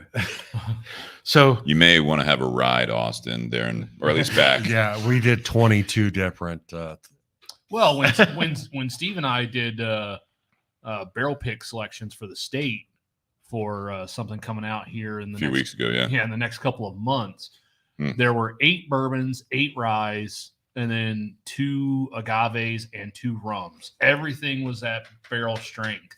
Oh. Steve thought all we were doing was like 8 bourbons. There's 8 bourbons and 3 rides, is what I was Steve, told. Steve had Yeah. hair then. Yeah. Well, so because of No, I was. Yeah, go ahead, Nate. I was- because of my job where I taste anywhere from 10 to 30 wines in a day with all the reps coming in, like it's sip and spit. So I was like the only one like tasting these whiskeys. we all had buckets, and but spitting them in a bucket. people were like, Yeah. pour out like a little bit, like Yeah. at the end of it. All- Nate's spitting over there. No one else in the room is, including myself. I'm like, And yeah, so we do the 8 bourbons. We're like, all right, now I got 8 ryes for you. Steve's like, I see Steve's eyes. He's like, oh yeah. shit. Well, on the second 4, we're doing sets of 4, and we'll get to we got to do the ratings here, but we were doing sets of 4. The first 4, everyone's like, okay, yeah, I got this, I got that, and that. And then the next 4, it's like already your palate's like getting shocked, and you're like, all right, so the first one, okay, I got this. And then by the time we got to the ryes, You I were- mean, it was just like, but I wasn't alone. Everyone else was like, I mean, there's the lady next to me. She Yeah. had a picture of the tasting wheel. She had never done this before. She's not even a huge drinker. She was hitting some notes, and like the guy, what was his? I forget his name. I'm drawing a blank. From Nashville, Nick. So he's sitting there. He's like, okay, that's really good. Like the rest, like I was not alone. Like even Ann. Ann, and then it was a Pat. Yeah. So from Heidelberg, Yep. by the 4 ryes and then the last 4 ryes, we're all just like, yeah, I mean, they're all good. I mean, at that point, you're like, I mean, it was just at 3:30 in the afternoon, and we're like an hour and a half into it, and we're all, I mean, it's tough. So the one thing we kind of singled out Austin, but Steve and I would welcome anyone here local, or if you want to travel to Hilliard, which is Columbus, Ohio. Yeah, west side of Columbus, Ohio. We would welcome new palates. Nice. And you guys. And us. Yeah. No, it's at that tasting, we had 5 different woods. Okay. Okay. So again, because of my wine stuff, but American oak is like punch in the nose. Yeah. French oak is like a slap on the cheek. So those other ones, were they finishing woods or? Hungarian oak is like I'm not. a gentle rub. Okay. Okay. That's a So- little- They had to look away from you. Sorry. Steve's making eye contact. Now he's touching Nate. So- Oh boy. If you guys so- listen to the audio, it's getting so- weird. I'm glad on this side of the table here. All I'm telling you This is is why I wanted Steve to sit next to Steve. different Too confusing. Too confusing. different woods, different Yeah. things, different toasts, different Yeah. chars, all that stuff plays into it. It matters. And so what we Oh, yeah, did all is we had just 5 different woods in 2 different spirits. And then once we went through each one and said, what are we tasting at each wood? And then we started doing the combinations, which is what Maker's Mark does, as an example. Can you read that? What was it? Finished in rub and tug oak. No. And then he goes back in. Oh, I'm sorry. Austin again. Okay. Yeah, Austin's all about it. All right. He's Austin. excited. Now he's real Oh, excited yeah, about yeah. being a part of this Austin's tasting. definitely in. He's like, I'm there. No, I'll meet seriously. you guys there. I'm driving there now. Austin, we would appreciate your input. So, and then we started doing Maker's Mark. Our oldest daughter, her husband, they bid in at a charity auction a barrel pick at Maker's Mark. Mhm. Okay. And what Maker's Mark does is it's Maker's Mark 86. That's your barrel. Mhm. That's your base. It doesn't matter. It's Yeah. not different barrels. They don't give a shit. It's just simply that's your base. Yeah. Sorry, Maker's Mark. They know what they're doing. Again, I don't feel bad for them. Okay. Just like MGP. They're So doing okay. so what they did is they gave them 5 different woods and to taste it in that base spirit. I can't read that. And then what they did is they did how much 2 parts of this, 1 part of that, whatever, and they came up with the different woods Mhm. and they put those woods in the barrel. They Mhm. they deconstructed the barrel the staves. Yeah. Yeah. and they opened it up and then they reconstructed the barrel with the different Mhm. staves in it because you could put 10 different staves Yep, in those and, come and, out a and couple whether times you a year. want That was whether you want 2 of these, 1 of 46. that, 3 of those. Well, you have the Maker's 46, which is the 10 French oak stage. yeah. But then they do the other Yeah. series where you have those 5 different types It's of like a woods. finish. It's But like yeah, a Yeah. finish. We've had other companies that have done Okay, the same so- thing. And we've done one of those. It was the caramel mocha bomb, and we drank it, and we're Mhm. like, where the fuck is the caramel or the mocha? Yeah. You know what? Yeah. A So, bunch of horseshit. All right. but the bottom line is the finished woods and scotches are probably the first ones that really Mhm. introduced that Yeah. to everybody. So give them credit. God bless them. But whether it's a Madeira finish or a port finish or a Saturn finish or whatever, they're putting those different woods and those different tastes in there, which it's the same base, Yeah. but it's what does that little extra change? Yeah. And Steve, like you were talking about the cherry finish on something. I mean, it's just there's Oh, it'll definitely. there's something that is in that wood Mhm. that contributes that because it's not it's not what they're distilling. Yeah. Well, and that's The kinda mash bill is the mash bill. Yeah. That's kind of like what the Correct. guys down at Starlight do. And we've had them on the podcast before. They do a lot of whiskey and rye that are finished in a lot of different casks, and they do a lot of experimentation. And some of the flavors that they're producing in their spirits are just absolutely insane.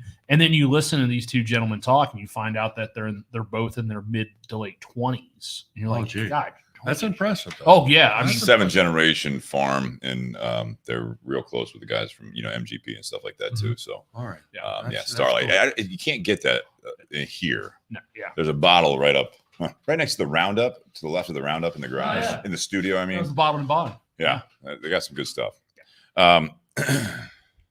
Ratings.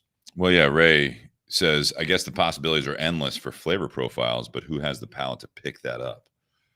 I don't think Whiskey drinker. Well, Everybody has different Hey, palates. yeah, right. It's So not we about being welcome, right, yeah, I'd say. we welcome different palates because my palate, I've already shared with you. I like the sweetness. It's not to say it's right. Mhm. I'll be candid. Before Steve and I were partners, good friends, I didn't like I can't say I didn't like rye. I never drank rye Right. because I was one of those guys that went in and it's like, I like this, I know I like this, and I'm gonna pick it off the shelf. Mhm. It's a safe buy. But Right. yeah, Oh, not a risky buy. but, you know, Cigars are but, the you same know, thing. Cigars are the same thing. Yeah, but like the Angel's Envy rye, I think the world of that. Yeah. And you know that's finished in a Caribbean rum cask. yeah, and that's Yeah. that's $100 bottle of whiskey, Which you would never have bought probably because it says rye on there. But you know, I try to buy as if I see it because again, the state of Ohio limits what you can buy, are the availability, I should say. I know a place that has Yeah, it. but again, we buy every bottle we can get. That's great. I got a bunch. Hey, before we get as we get into the ratings, I do want to just introduce the cigar. Check out the podcast that had David Blanco on there. That was early March. I want to say week of March. You have that?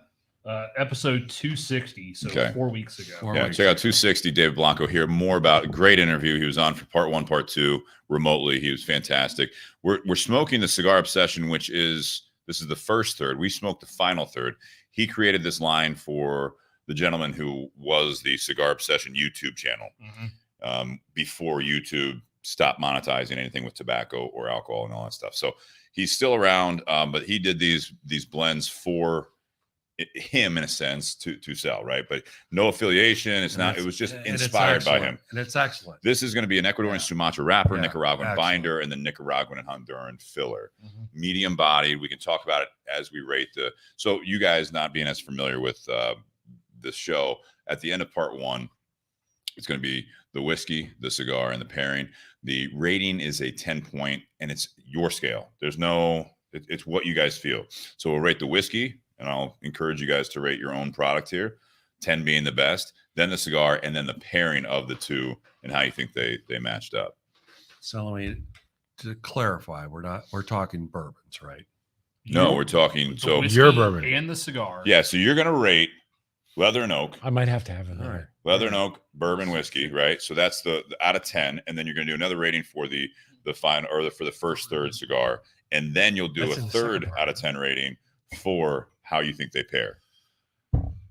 All right. So I'll start. So Um, Leather and Oak bourbon. Leather and Oak. I mean, again, You can be biased. You can be more objective. I'm not going to be biased because it's my product, but I love this stuff. I already mentioned I had to purchase 4 bottles this week for my family and friends because we're drinking it because we all like it. So I rated a 10. All right. The cigar, which I had no exposure to, and I apologize because it's in my bag. You from have the one from the 10 Smoking event. 10 event for I sure. haven't. This is really a good cigar. I would say it's probably a 9. Okay. How do you think they pair well, or how do you think they pair? Very well. Okay. Very, very, very well. You're up. No, it's you, Steve. You're next. You're next. What? Go ahead, It's Steve. you, then me, and then the host, Steve Crane, the other Steve. Okay. Okay. So I'd love to give the bourbon a 10, but let's just say it's a 9 Okay. because I'm not one to typically give anything a perfect score. Sure. Okay. The cigar. Well, I'm going to stay on the bourbon. Stay for on a the bourbon. second. All right. All right. It's just, It's good. it's just, you can drink it all night long. Okay. As long as you're not driving. Correct. Uber, Please drink. 1-800-Uber. I don't think that works. It's not going to get you anyone. How many use are in that? It's not even enough. It's not even enough numbers. So the cigar, I would also give it a 9. It's Okay. just, it's a great cigar. I wouldn't call it, I don't smoke as many cigars a day as you do, Steve. Sure. Okay. Or Nate. But I smoke a lot of cigars. Yeah. You do. I got busted smoking cigars when I was 12 years old. Okay. So 6th grade. So yeah. I've been smoking cigars for a while. This is an awesome cigar. And I would give it a 9 also, just simply because I don't give 10s, but it just, it's phenomenal. I think the pairing is excellent. The flavor profile, the tobacco and the bourbon Mhm. is excellent. What's your pairing Number out of 10. out of 10 for the pairing? I would say a 10. 9, 9, 10. Wow. Dave, what was your pairing number? 9. Sean, you want to chime in or no? Yeah. Yeah, get in there. You can grab mine. I was about to say. No, don't knock over anything. Because Sean is also drinking and smoking the same cigar as us. Yeah, I do it every week, so I always try to get what they do, and then I give your bourbon or whiskey a 9. It's really good. It's dangerously good. I mean, it goes down so smooth. It does. And what it's I'm saying. like- You can drink it all night long. Yeah, and I got to be. I'm just gonna have my one drink because I know fast from more it's just gonna go down a rabbit hole. So anyway, definitely a 9. I love it. This is not rabbit hole. Okay, just so you know. Good. Yeah. No. This is amazing. The cigar I always like Blanco. I've been introduced to it a few weeks ago, and I've been loving everyone ever since. I'll give that a 9 as well. Pairing 8.5. I mean, it's pretty good. It's not bad, but I enjoyed both very much so. Thank you. Go ahead, Nate. As you take a sip, don't choke. So on the whiskey, I give the whiskey a 9. That leaves room for growth. To improve. Yeah. I want to Yeah, improve. we do. I'm pleasantly surprised. Dave, I told you this the last time you and I talked. Oh, yeah, I was yeah. pleasantly surprised with this bottle, knowing where it came from, because a company that you guys had Heritage. had Heritage. acquired. Heritage. Yeah. Heritage. I was familiar with their products. They were okay. The years that this sat in a barrel did it justice. I think the previous person in charge of that was rushing things a little bit. Totally. I think this is what that should have been. Could have been. It could have been. It should have been. Because It it was is on now. track, Oh, yeah. right? Should have It is been. now. It could have been. Yeah. Yeah, it could have been. It could have been this. It's probably on its way eventually Um, with Steve being involved in that project. You know what I mean? But I mean, the fact that it's 100% corn, but it doesn't taste like corn water is astounding. The fact that it has that spice on the finish, but there's no rye, is incredible. Again, that's because of the barrels. But I think this is a bottle because it's something new that people don't know about, and they're hesitant to drop the $59.89 on a bottle. But I think it's definitely worth trying. It's something that if you are a whiskey enthusiast, this is something that you should try. Yeah. As you said, it's only available in 10 agencies in Columbus right now. Carfagnas is one of them. Definitely an infancy stage. Yeah, it is. Right. You guys said you guys started this in November of 2019, we had another couple of gentlemen that created a whiskey that we had them on literally the week before the world shut down in March of 2020. That's, so that's why we made that joke earlier. It's like, yeah, great time to launch a whiskey brand. But no, I pleasantly surprised by his product. I like the flavor profile. I think you guys are definitely on the right track, and be interesting to see where you guys go in the years to come. The cigar, I'm an 8.5 on the cigar. I like the final third a little bit more. I think that's a little bit more complex of a smoke. I love the flavor of the Ecuadorian Sumatra.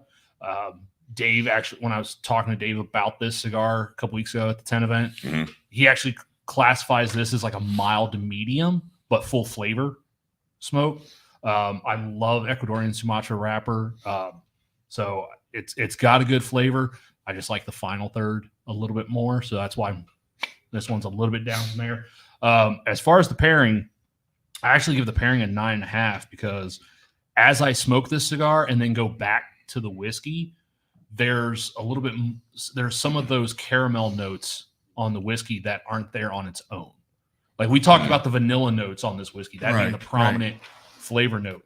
But going from the cigar to the whiskey, it actually brings out a little bit more sweetness on the whiskey.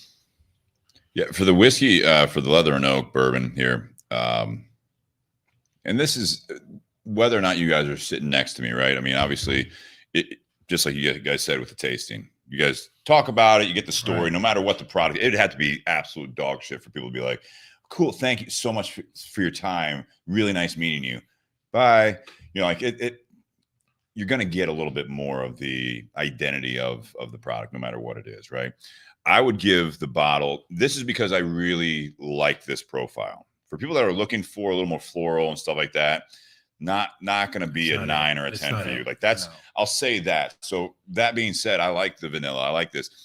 And I'll get into it's gotten actually a more enjoyable as we've drank it, not because we've been drinking, but because the flavor has stayed strong. It's more of that like vanilla extract that you've put into a baking recipe. That's what I'm getting from this. So I'm going to give it, for those that like decimals out there, like an 8.75, only because everyone else did 9s and 10s. I give it an 8.75 because this is a very specific product. That's correct. And that's not a bad score, right? It's basically, for me, I'd give this a 9+. For everyone out there, you got to know what you're getting into, right? So if you're going to spend the $60 on it, if you like vanilla, if you like those, like the toasted, warm baking spices, I mean, when I hear that, I'm in. So that's where I'm like, if you're looking for more of a floral, more of a fruit forward type of a bourbon, don't buy it. It's not it. Don't buy it. That's I mean, correct. you know what I mean? Or just have it in your bar so that when you have guests over, you feel like having that different times of the year. That definitely do that. The cigar, I'm going to give an 8. I think the cigar is good. I have smoked it before. I like this cigar. Not to compare it to the rest of the portfolio, it is a little bit more one-dimensional than some of Blanco's products. The construction's fantastic. The burn's great. Draw's amazing. The flavor's there. It's got a little bit of earthy bite to it. Just a little spice. Little spice. Retrohale it's very good flavors. It's a good cigar, medium. It's straight down the middle of the road for me. That's why I'm giving it an 8. The pairing towards the whiskey, I'm going to give a 9. Pairing towards the cigar, I'm going to give an 8. So if you guys follow me on that, this cigar has made this whiskey. What I was getting at when I was talking about the whiskey, it's given this whiskey more of a. If it could stand up to a couple ice cubes, it tastes more like a cocktail. The whiskey does for me, like a very vanilla forward cocktail. Like if I poured this, maybe with your smoking the cigar, if I just literally like, hey, I'm gonna make you something. You like vanilla? Yeah, I like vanilla a lot. Let me make you a cocktail. And I go to the back and I just pour this over an ice cube or two. I'm like, what do you think about that? And you take a sip of it. And you're like, that is vanilla. That is good. That's really good. Like what's all in it? And you're like, Leather and Oak. Yeah. Like that's it. And they're like, oh. It's almost, like I said, it almost has that cocktail just because it just has a lot of food flavors. A lot of whiskeys don't have that. A lot of whiskeys, I think, are more straightforward. They're not as like deep in flavor as this is. So that's why I think that it's really, this cigar, I think, has made, as I've drank this more, I think it's made it a lot more, even more flavorful, I guess. Like I said, the pairing, it elevated. It elevated the whiskey for sure. It elevated both. Yeah. In my opinion. And that being said, guys, thank you very much. We're going to round up part 1, take a quick intermission, come back for part 2. And that's where we go beyond the BS. So, guys, thank you very much. Thanks to our sponsors. Thank you for listening. All the comments. Keep the comments coming. And, guys, cheers. Happy Whiskey Wednesday for part 1. If you're listening to the audio, make sure you click over to part 2. All right. We stay live, but then we cut the audio. Need to take a break. Need to hit the restroom. Yep, absolutely. Yes. The restroom. To both. Take turns.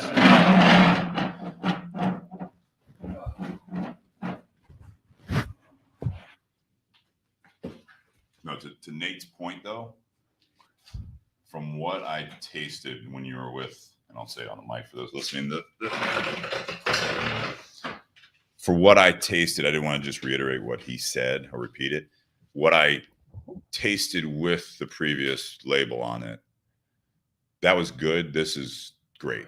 So that, I mean, it's what I was saying. I don't know with the people that were involved. I don't know the whole history of it, but you told me a little bit, but it could have gotten there, but I don't know if with the people that you had working on the project, not to talk bad about, I don't know if it would have gotten there, but I think with the fact that it was almost forced due to the changeover, COVID, I mean, shipping shit. Yeah, it was young. It was young. And we found that the 3 char, it still tastes young. It's 6.5. I got 3 char barrel that's 7.5 years old, and it's still, you're sitting there thinking, yeah, it's young. For those of you that can't hear that are still live with us, they still have some of the old stock that was in level 3 char barrels, and like I said, what we're drinking now is coming out of level 4 char barrels. The level 3 stuff, even though it's still the same age as this, still tastes young, and that kind of goes to the importance of the level of char that you pick in barrels. I think a lot of places, a lot of the bigger distilleries now are doing that level 4 char because they get that more mature flavor quicker. Mm-hmm. Some of the lighter chars and toasting is very useful when you're finishing products because it'll add a different type of flavor.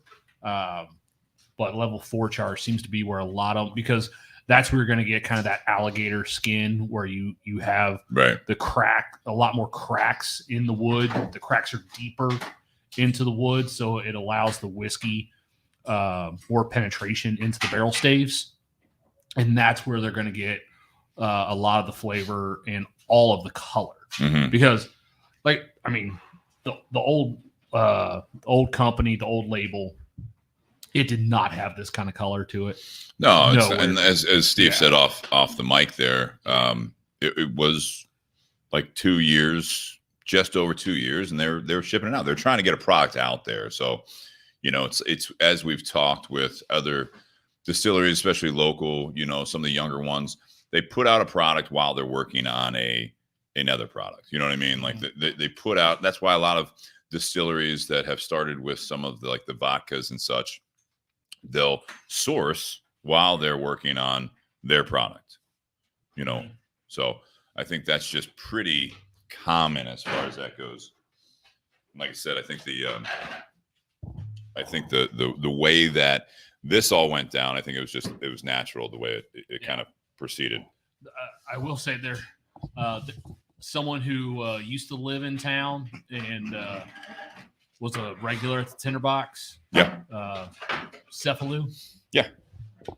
He was a huge fan of the old company's grappa. Yeah. He was a huge fan of that. Well, that's huge. that. We didn't go into that, but that's another thing. No, I know. No, we didn't. Yeah.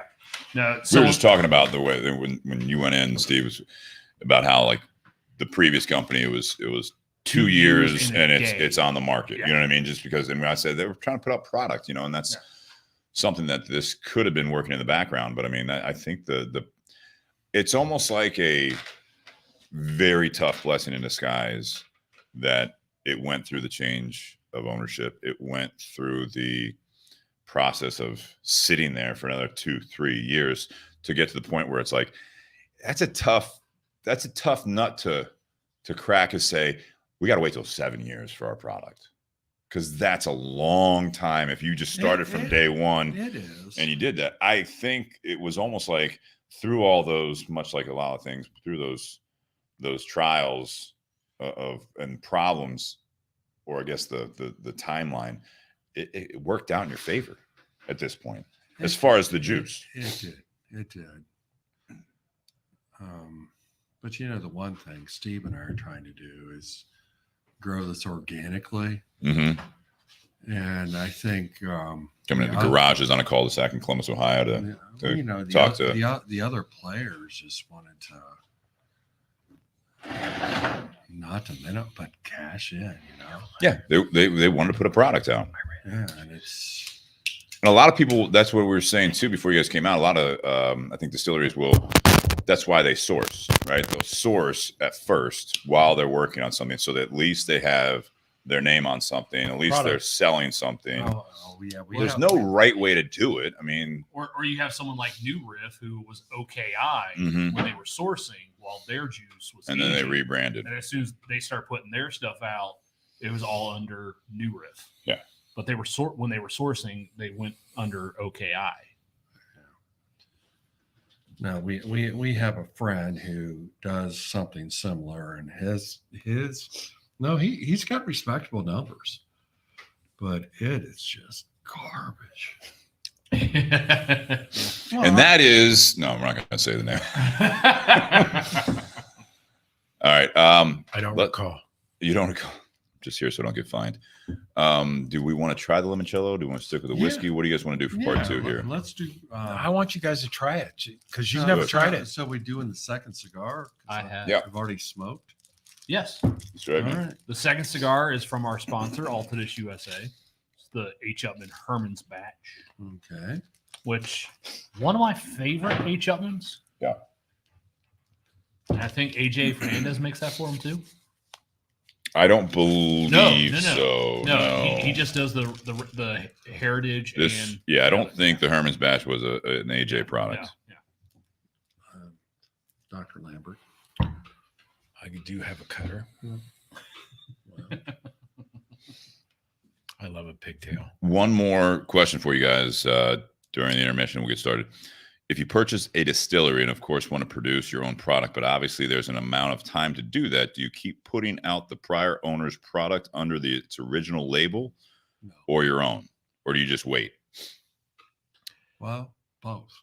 Well, I would say it depends on if you want to create your own brand, number one.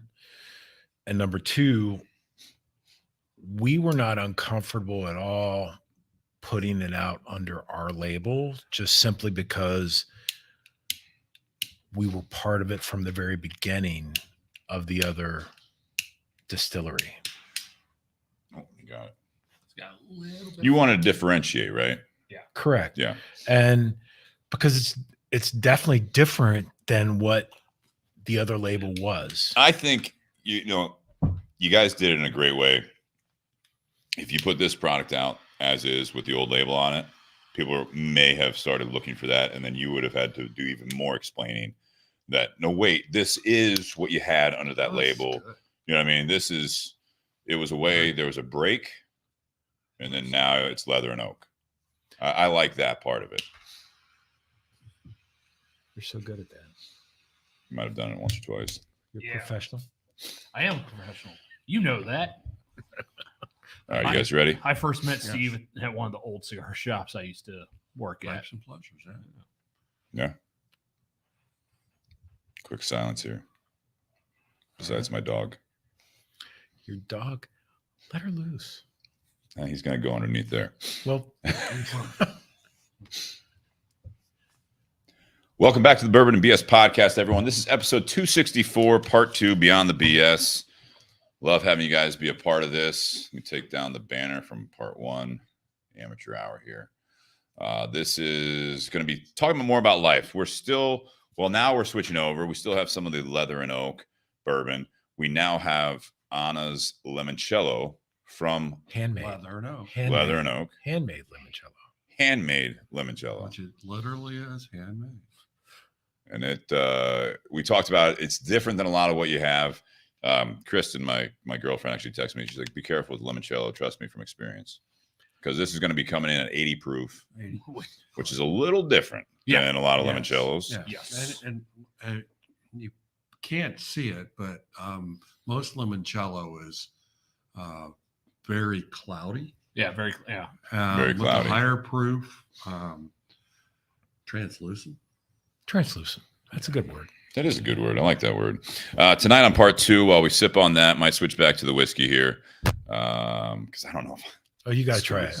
I'm going to gotta try try it. it. I'm just saying, I don't think we should, like, that's going to be a lot of sweetness, right? Like, if you, Oh, it's a lot of sweet. it's a lot of sweet. Lemons can be sweet. Tonight, we're going to be talking about, it's the viscosity is there. There's a backup bottle. Let me get that cap there. Let me get that cap there before we lose this all over the garage here. Let me put that on there. Tonight we're gonna be you get what you give is the topic.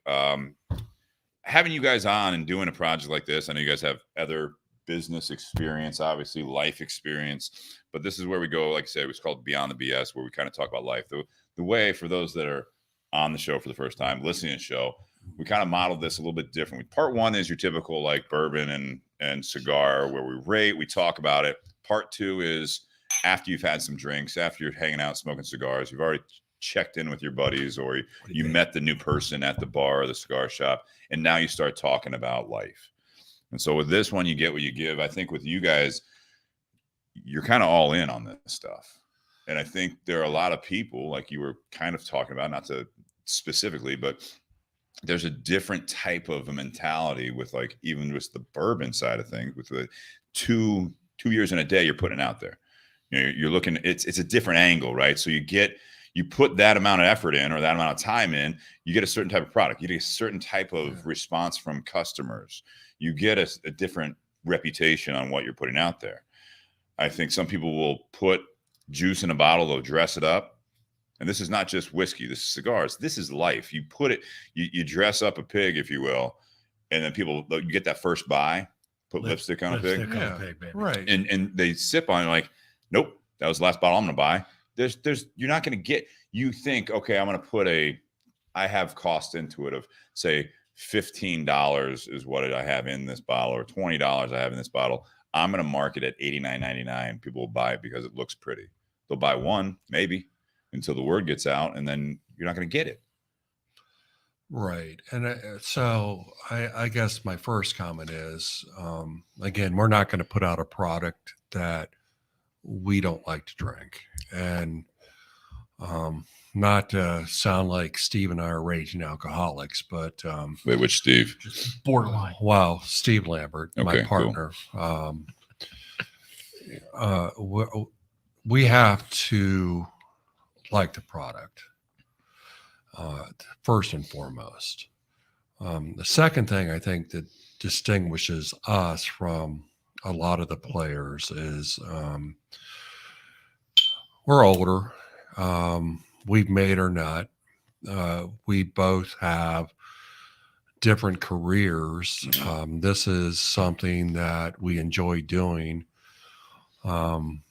My son, who is young, was in chemical engineering, and he had some health issues that prevented him from continuing. However, with his chemical engineering background and working with Steve, because Steve has a lot of the chemistry and what he does mainstream, that my son and he can sit and talk about, pulling stuff off the still, making changes. it's heartwarming just because he's my son, and the fact that he and my business partner in this Leather and Oak Spirits gel, I guess is the best way to say it. Yeah. So my degree's in agriculture Okay. from the Ohio State University. The Ohio State University, right? Got it. Just For those that aren't in Ohio, people know about that now. the is trademarked. But that's okay. Blows So my mind that they were able to trademark the word the. why not? I You know? mean, If you don't ask, you don't get it. It's You true. don't get it. That's very true. Very true. So this is just a passion project, Yeah, right, effectively. right. That's all I can describe it as. It's something that is so much fun because it's something that we both enjoy. And it's just figuring out what we can make. So, and kind of going back to the harvesting something maybe quicker than it maybe should be harvested, Yep. if you will. rushing something, possibly. As I tried to tell the doctor that was the main shareholder in the original project that Yeah. I am invested in, This is dangerous, by the way. is yes, it is. Isn't it good though? So Very good. Goes well with the first third too. Maybe better. We're talking about honest limoncello. handmade limoncello. Handmade. So, you know, Here's to you. we may have That's the stolen one. that. All from, right. All we right. may have stolen that from Tito's, but it worked for them. You can't. Well, you could trademark handmade, possibly. But we did. actually, We actually, have. Yeah. We actually, Sorry. Okay, go on. We have. So, The handmade. the handmaiden. Anyway, so I always tried to explain to everybody, you plant corn in April, you harvest it in September, October. When you're making bourbon or a whiskey, you've got a sunk cost in that, just like the seed, the fertilizer, the effort, the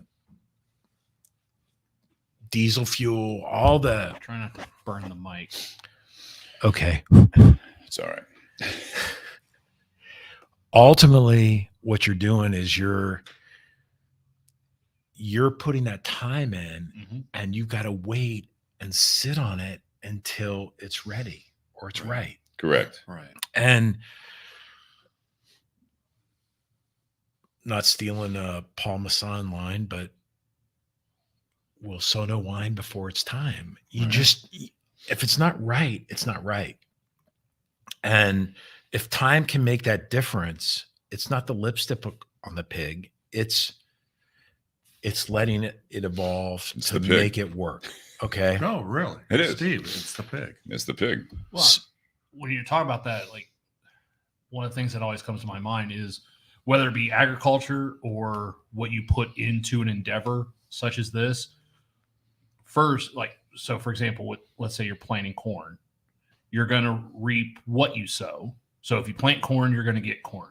If you put, low effort into the venture, you're going to get a low return. You're also going to reap later than you sow because it takes time to get that stuff back. And then you're also going to reap.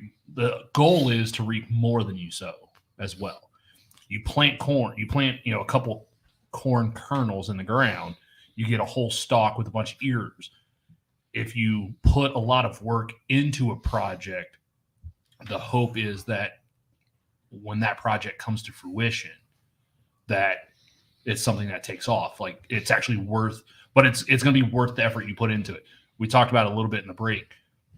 The previous label was shipping it out at 2 years. Right. And a 2 day. years and a day. And a 2 day. years and a day.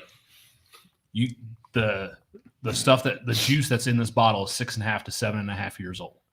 You guys sat on it and aged it because you wanted a quality product as the Correct. result. And that Correct.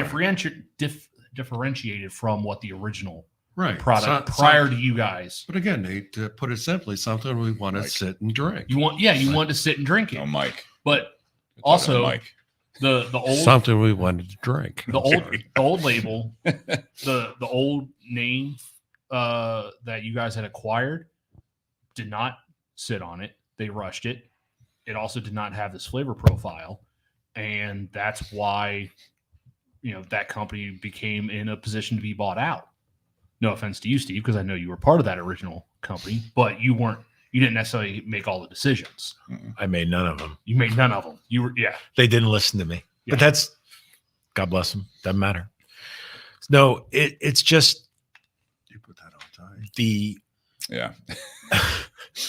I've seen things. get the knocked over ultimate before on this product is table. what we're trying to deliver.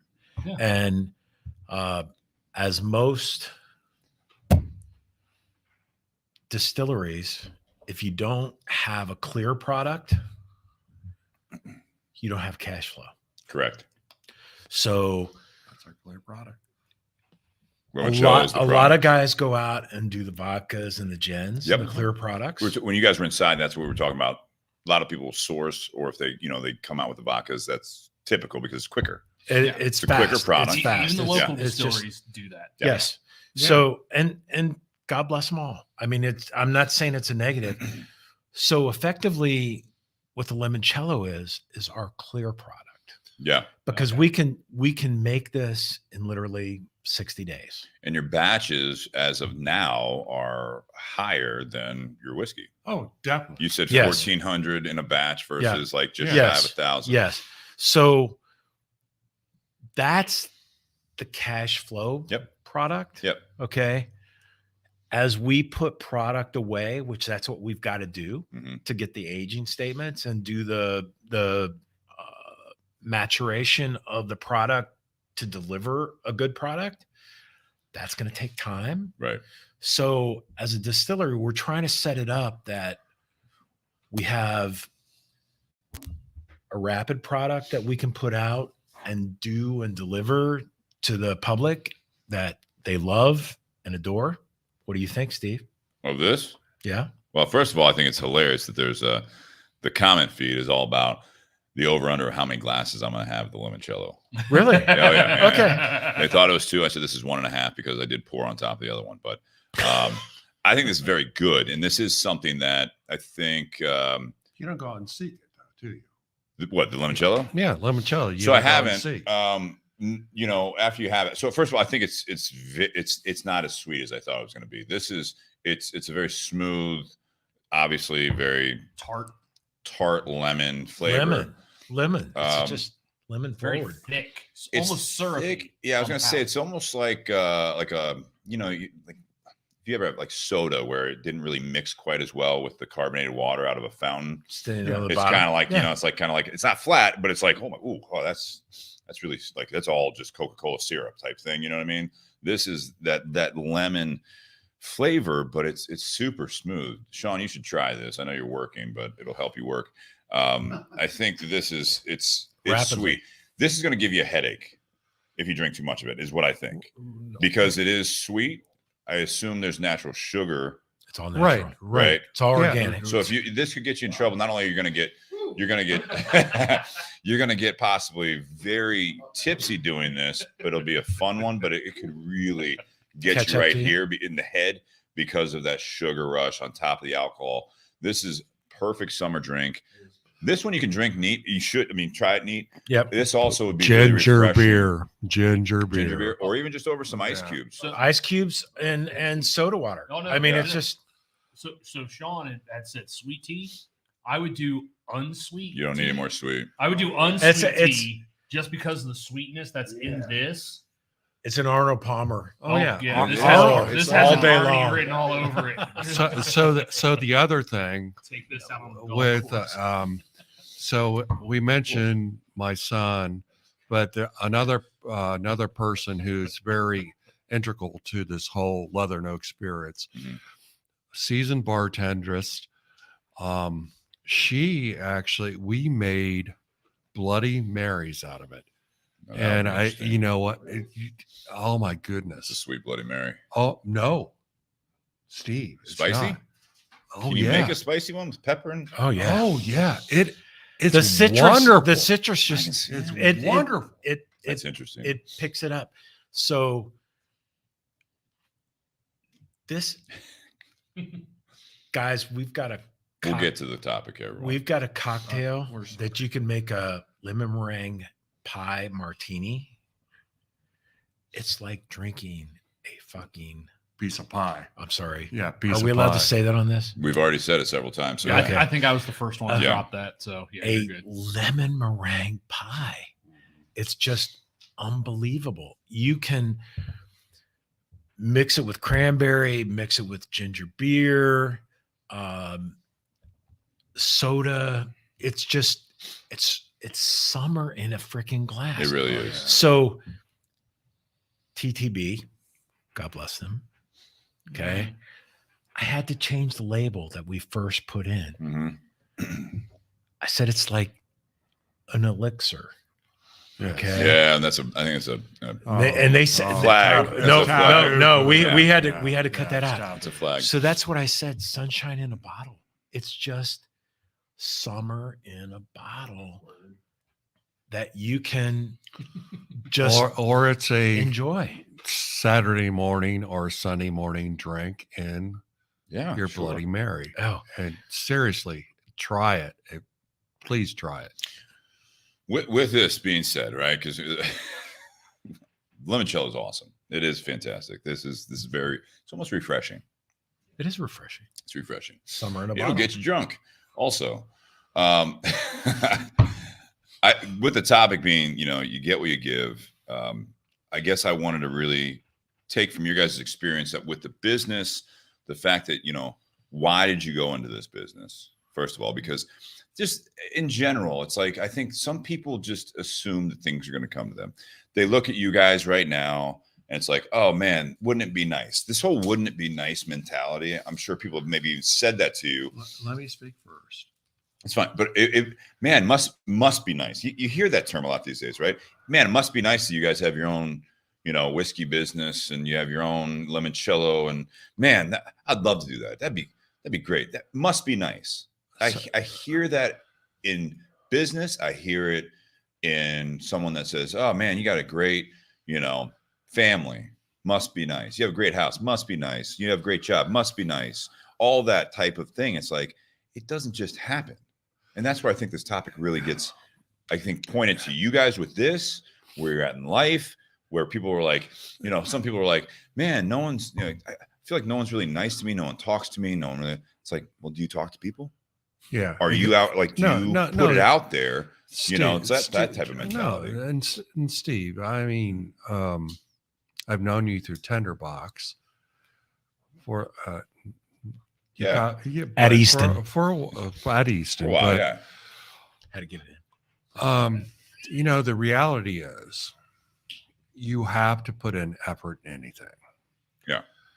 And where Steve Lambert and I are a little bit different is, okay, we're older. You can tell by the gray hair. Some people listen to the audio after the fact, so But, the reality at is, least you have hair. yes, I've been blessed with good hair. The reality is we have done things. We have put in the effort. Whatever you do, you have to put the effort in. So other business ventures, we put in the effort right now. And I'm not going to speak for you, Steve. For me, this is something that I enjoy. I'm not looking to go out and make a zillion dollars. I want to share my passion with other people with a good product. The other thing is I've already mentioned in the first phase of this. First part. Yeah, First part. Yeah. My son is a part of this, and my son I don't know if it's innate, but he has a palate for liquor. Mhm. And he wasn't part of it originally, but he's like, Dad, I like this.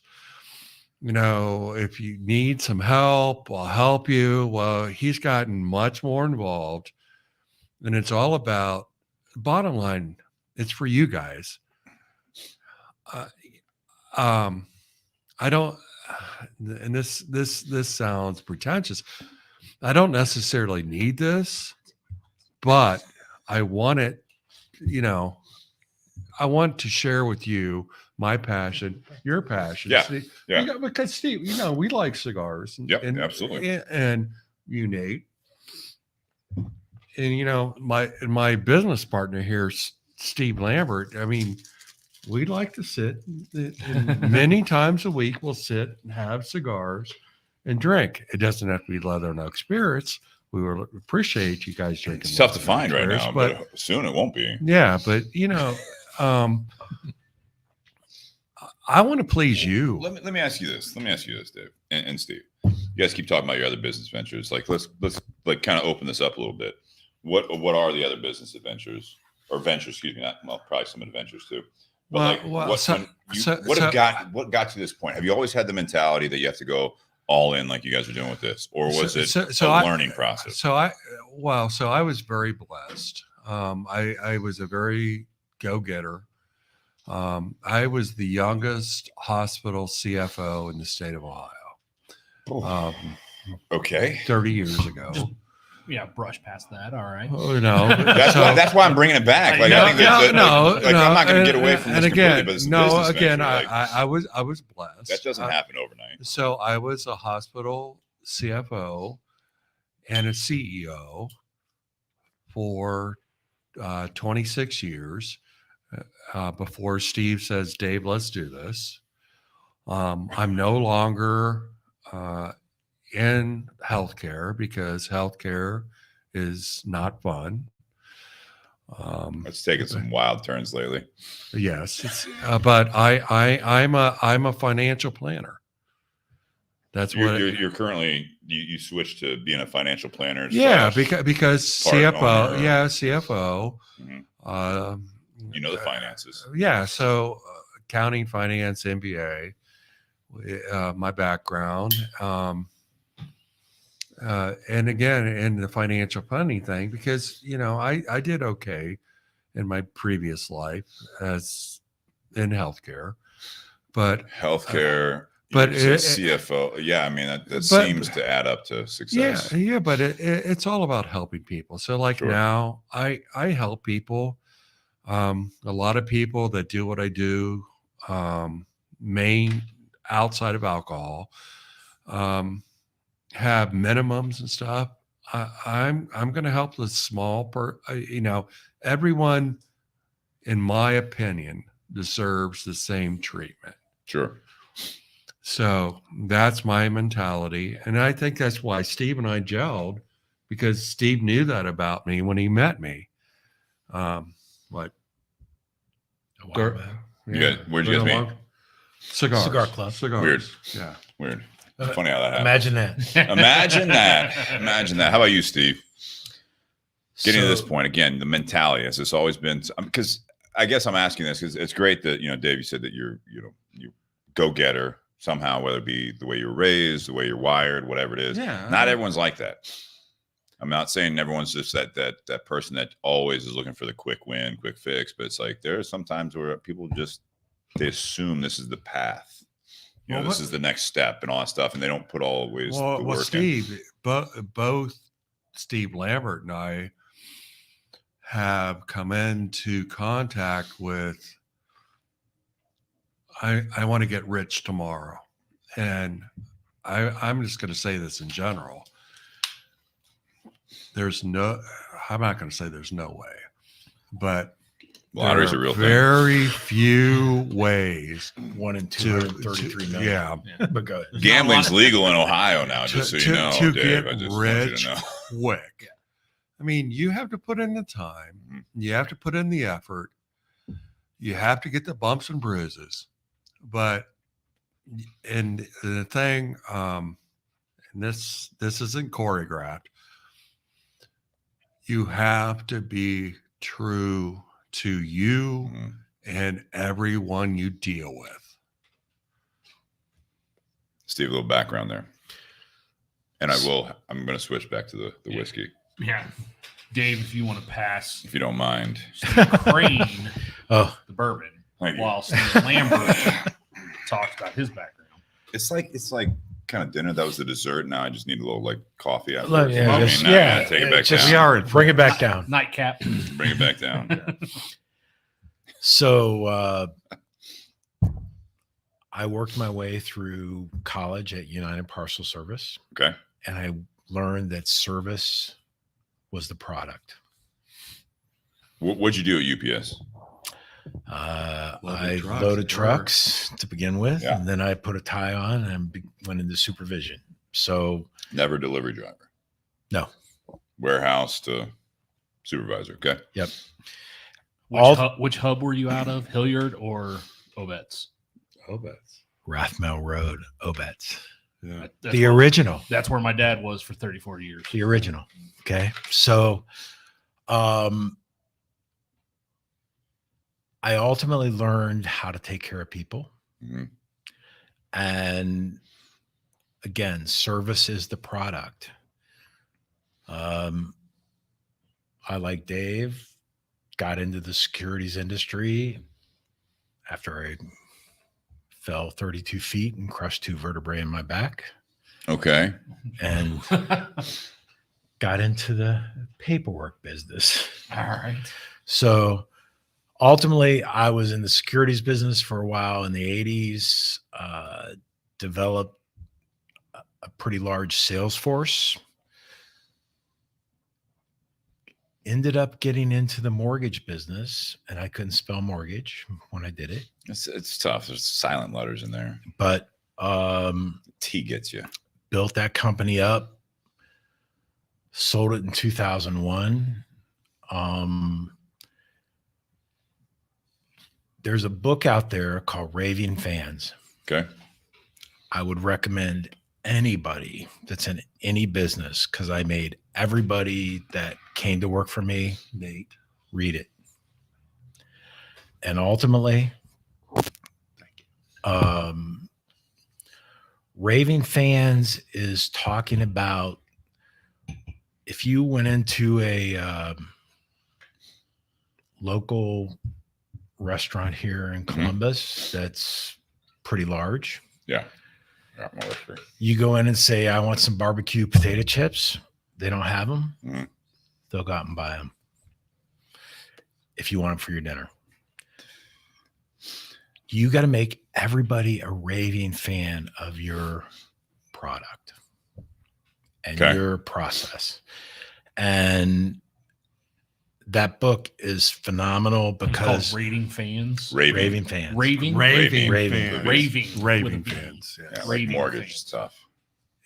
But it does it Word. doesn't, it's just and I'm talking about Cameron Mitchell, Yeah. No, I was going to actually bring that up. That's Okay. yeah. but it's all about making whatever they're looking for at that moment in time a reality. Yeah, the example that I remember hearing from that, I don't know if it's from the book, and I don't even know if their restaurants do it anymore, if Cameron does it anymore, but like someone wanted a milkshake, Yeah. and they're like, we don't have milkshakes on the No. menu. It's Go like, get it. Yeah, Yeah. You make it happen, because whether you have to Exactly go to the right. store and get it, or you like, all right, we don't have milkshake on the menu, but we have milk, we have Oh, ice well, cream, we have this, we we'll have make cream, That's and it. they make it. Oh, yes. They do it. Yeah. I mean, there's exactly. a You way to do deliver it. what they're looking Yeah. for. Yeah. Okay. So service is everything. That's everything that I've built around my businesses, and I've been self-employed for 43 years. Wow. Okay. And every day you're self-employed, you're unemployed That's true. unless you make it happen. So True. Sometimes your boss is a dick. most likely, generally speaking, yes. Super hard on him. on their employees. because that's that's what it is. And No, people. I was people- kidding. I was No, you're kidding. talking- I was saying Steve's no. a dick sometimes. That was my joke. I am. I It's understand. okay. I understand I that, thought, Steve, but I thought the boss was the mo- spouse. most Yeah. people don't understand. Wait, let You Dave don't- speak. Oh, yeah, but you don't know. You don't know everything, people. You don't. Yeah, that's right. so ultimately, the business that is my main business is I'm in the renewable energy arena, Yeah. if you will. Okay. I turn shit hmm into energy. Okay. I wish it was that easy. Well, It is, actually. No, it is. It That's just why depends on which it is. you What guys- shit it is? No, you guys. Yes. You guys saw me say to Steve, hmm shit. Yeah, there you go. Yeah. It is. Okay. But bottom line is that's what we do. And this is a passion project for us. Oh, it is. Yeah, And- we're very and But it's you want to just- succeed, right? no, we do want to Absolutely. succeed. But No, that's why we're doing it organically. Yep. It's not let's throw a lot of money at it and make it work. Let's make it work because it's a good people product. want yeah. to have what Yeah, we have to yeah, offer. Yeah, It's not- exactly. It has nothing to do with the marketing side or the put a good spin on something, right? It's just simply if they don't like it, we're not going to succeed. And Right. if Right. if it's not good, it's not going to succeed. And that if it's not good, we don't want it to succeed. That's Right. We true. legitimately don't want it to succeed. That's why we're so passionate about it, because we believe it truly is a great product. So how's this? You got some? Well, carrying off of what Steve just said. Move up. No, my mic's fine. Trust Okay. me, I'm very familiar with how to Okay. use this mic. No, By the way, he has the really nice mic. The best mic in the room. this Go is ahead. normally the studio mic. But no, building off of what Steve just said, I've been in experiences where the person, like, I was working for someone who this was their main job. This was their main venture. I was working there as a part-time employee, and I saw that person treating it like a side gig, treating it like a side business. They weren't putting all the effort that goes into owning your own business. So Nate, we do put, much to the chagrin of my wife, Wives. Go ahead. our wives. Yeah. Well, my wife, but I'll speak for you too, Steve. I can't relax. I mean, I just go. I'm 7 days a week. So But again, like you have your primary, the Leather and Oak Spirit. so Nate, Let Nate The speak. Leather and Oak is like, that's a passion getting to something project, here but that you you might- have your own like main focus primarily. okay, Nate. So let's address that. Both Steve and I have talked about this at some point, because we're like you, folks. We have to make a living. Sure. If we can support our, we have mortgages, we have car payments. If we can support ourselves through Leather and Oak Spirits, we'll be 100% Leather and Oak Spirits. But until people start buying our product, right now, I have to make a living. I'm Sure. sorry. I agree. I No, have to. That's what I think he's trying to say. I'm not taking anything Yeah, away yeah, from yeah, that. No, no. yeah. yeah. What I was saying, you guys both have like your primary profession. You guys put a lot of effort and energy into that because that's how you guys make a living. Leather and Oak Spirits, that's a passion project. It's time. You guys put time and effort outside of your primary into that. What I was saying is I used to work for someone who it was we'll say a small business. It was a small business here in Columbus, and for the owner of that business, it was that individual's primary, but they treated it like a side gig.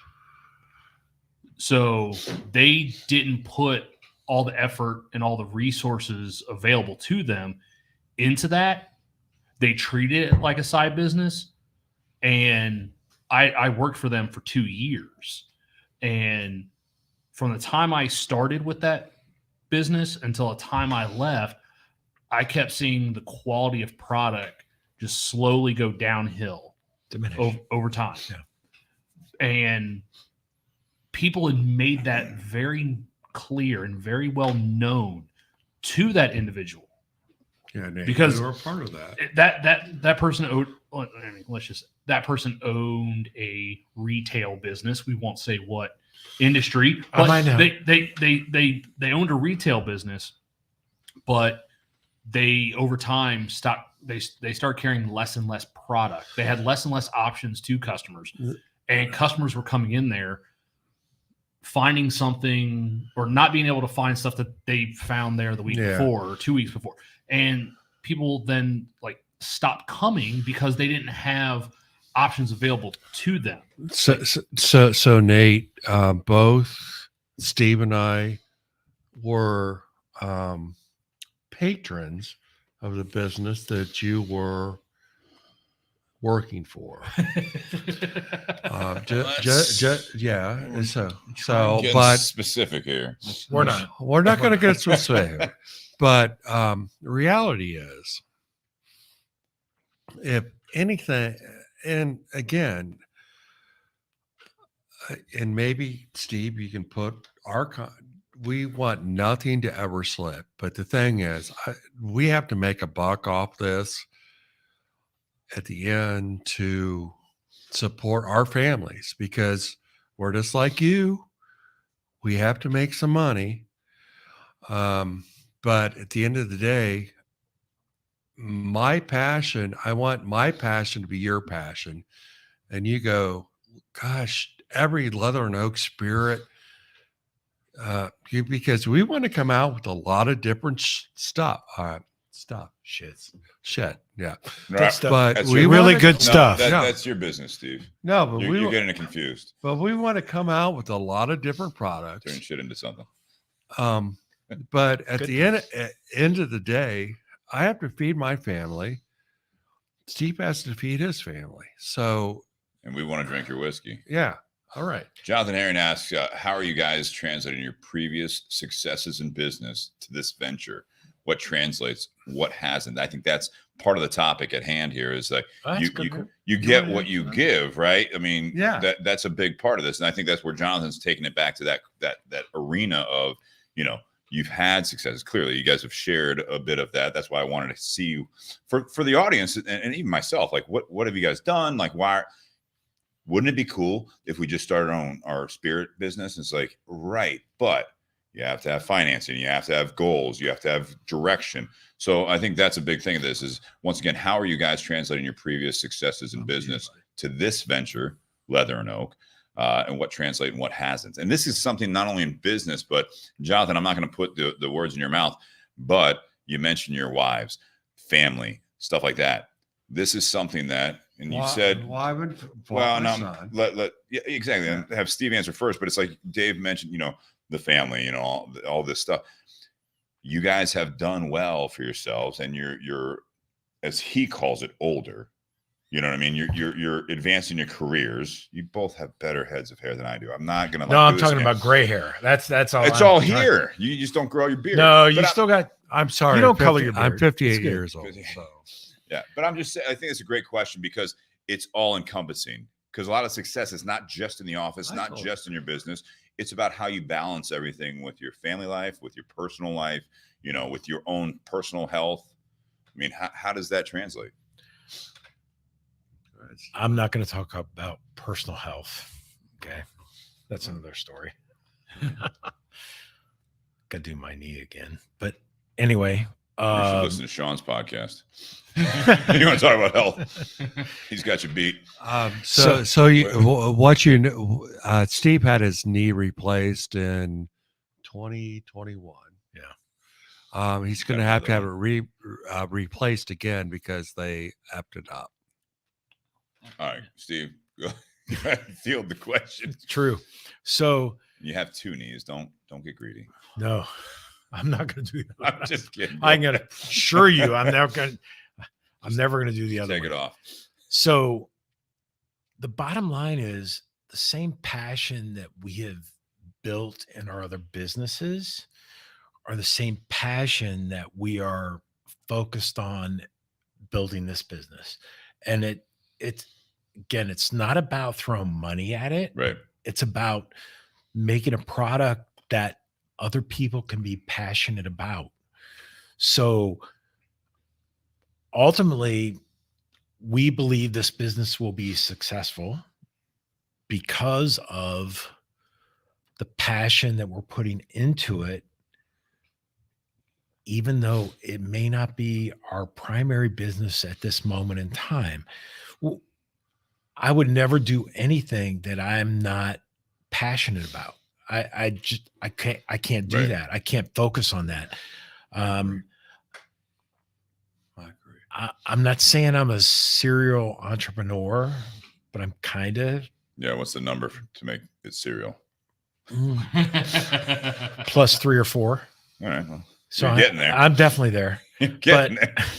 But the bottom line is, it doesn't matter what industry or what you're focused on. It's about what you do to make it work. All right, so let and me make it follow up good. this, and either you guys or Nate, you as well. I mean, and the audience, this is always, I think, a pressing thing for people. You guys did different careers for a while, right?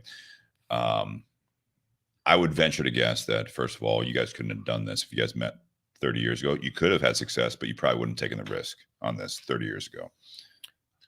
I always take That's a true. risk. Wow. All right. Again, I'm not challenging anything. I was just- No. I am. Doubling nothing. I'm gonna. Doubling I will I was answer gonna- Steve's Okay. question I was gonna follow directly. up. Yeah, go ahead.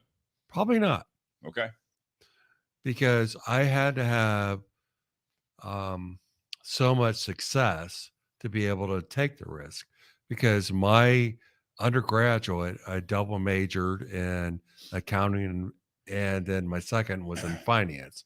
So I am conservative from that perspective. So you want to have a steady paycheck, right? You Well, I there's a think bit of that, right? but I think I addressed it. Though, Steve. No, I think you did. Some It's sense not a of negative. I security. mean, I think I identify with that. I think a lot of people identify with that. This is where I'm going, right? So with the topic of you get what you give, there is a turning point. We've talked about this on the show before, where a lot of times, again, you guys are to the audience before they heard that part.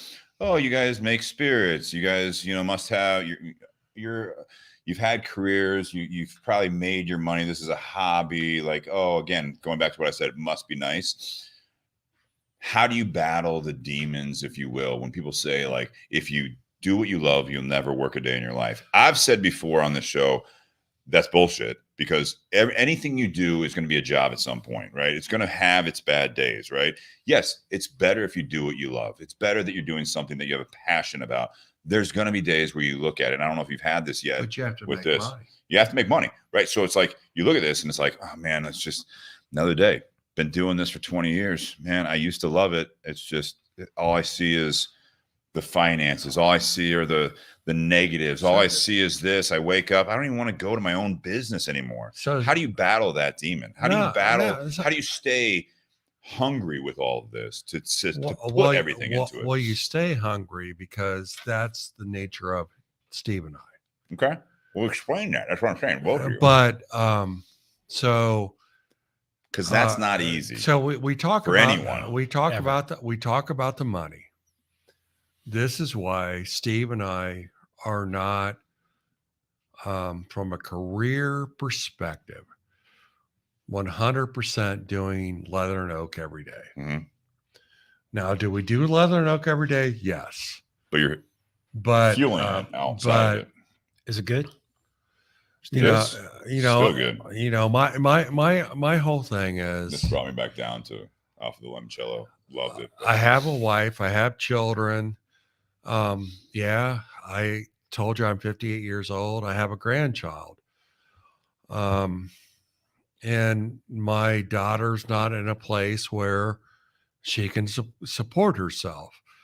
So I've got, I've got responsibilities that rolling out Anna's, rolling out Leather and Oak Spirits, and knowing that, guys, we have to put liquor back. It's going to take a little bit of time, and if you have a different solution to what Steve Lambert and I are doing, give us the recipe, because we don't know it. Steve. But we're working on it every day. Yeah, you are. So we believe so much in this, and we think this is something that we can hand off to our kids, grandkids. There you go. Okay. I think there it is. That our son, he started the new distribution. That's AJ. In Steve Lambert Jr. in Ohio when Excel Logistics took over the distribution in Ohio. Mhm. Okay.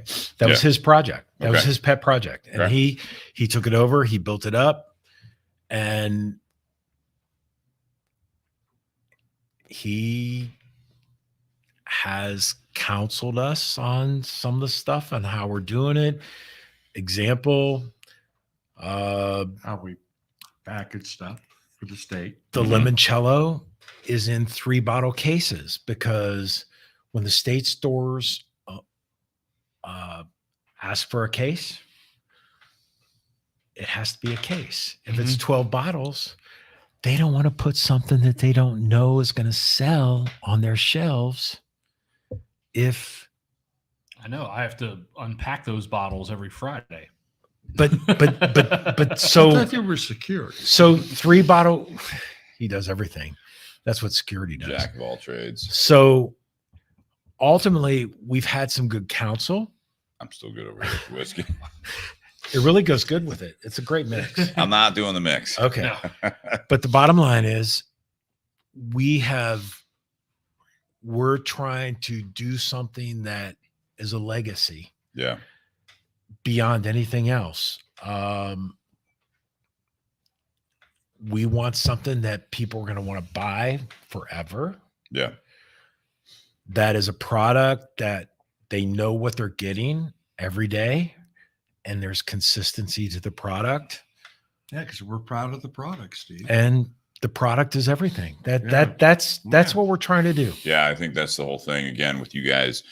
So, and I want to bring up another comment here, but with the limoncello is one thing, with the whiskey, which is the craze. Obviously, you said the limoncello is kind of like your clear spirit. That's the cash flow item, right? And that's part of it. That's putting a daily grind in, right? So this is something I think that is more relevant to almost anything. You have to put a daily grind in. If your passion, I'm not saying that this is not your passion as well. It is. But to put this product out, the Leather and Oak, you got to be able to finance it, whether it be through That's other the careers, whether legacy. through this. That's the legacy product. The That's Leather the and Oak. legacy. Yes. The bourbon. So, right, the bourbon, Right now, it's, And the it's rye Steve and the other product. right. But I'm Yeah. saying, so this is what I think I'm trying to get across here is that you have to be able to put it all in so that you can actually have a good product. You guys are putting in the passion. It's going to translate. That's, I guess, what I was hoping to hear from you guys from a business standpoint. And, sometimes in part two, people like to hear the personal side of it, but we're talking a little bit more career here. Ray had a comment that I did like, because it's from a different perspective. And Ray, I obviously can't speak for everyone, but I've never owned my own business, but I gave 100% every day that I went into work. That's a personality trait. I couldn't go into work at anything less. I would say to Ray, it is a personality trait for something to shoot for. Sometimes you do have to pay the bills, right? You would like to do something. It's about, I guess, more or less forecasting your own future endeavors of what you have to do to get to the point. You know, I think sometimes the get what you give, not Ray, but I think there's a lot of people. Ray, that is fair. I have a broker dealer, but my business is my business. Yeah, I've been in healthcare, but I have been, I actually built my own hospital with some other physicians, and I'm not a physician. The entrepreneurial spirit is something that you're probably born with. I don't know, because I talk to, so I'm going to give you an example. Last week, I was meeting with one of my financial planning clients, and she's like, and her father and I were very good friends, and he did very well, college professor, very well. And he passed away, unfortunately, at 66 years old. And Young. Yeah, young. And Way young. She's like, Dave, you know, what would you do? And I said, her name's Stephanie. I said, Stephanie, I'm not the right person to ask, because, you know, my risk tolerance being an entrepreneur is very different than most people. So I can't change your risk profile, your risk tolerance. So I don't know how to answer your question. I don't. And Steve, I know you don't know how to answer it. So my dad, when I was in my junior year at OSU, my dad was faculty at OSU. And The Ohio State University. Got that discount. That's nice. no, I was after I was before they started that. But anyway, that's garbage, okay. Garbage. I had to pay my own way. Anyway, no 50% discount. Anyway, 25. so one of the people that my dad worked with left the university and became a multimillionaire with stuff that he was doing at the university. Okay. And I asked my dad, I said, because his name was Skip. Skip asked Dad to come work with him. Mm-hmm. And Dad said, Steve, there's a time in your life when you hear the pitter patter of little feet and you're got responsibilities and you're going to do what you have to do to take care of your family. He says, if you're ever going to take a chance, you're going to do it when you're young. And I never forgot that. And I literally, less than a year after we got married to my lovely wife, Karen, shout out, started our own business. And I've never looked back, because everything I've done was what was based on what I learned at United Parcel Service, and service is a product, and you have to deliver a service. Yeah. I think it goes to, when you say service, it's people. That's what I hear when you say service. Yeah, taking care of people, right? Taking care of people. Yeah, And I taking think care of people. for me, and Nate, you can comment on this. Well, shit, Steve, you know, from Tinderbox. Tinderbox, I had a previous life as well before Tinderbox, where I was in a similar field where I was in the moving and storage industry and doing all that. So I know the service. That service that you brought to Tinderbox, right, literally changed and elevated their service, which is still today phenomenal. And I'm saying the company, you brought that. And the people that have worked for you extend that. Well, and going into that role was Brian Joyce owned the business, still owns the business. It's his community, right? So it was just a fact building off of what was already created.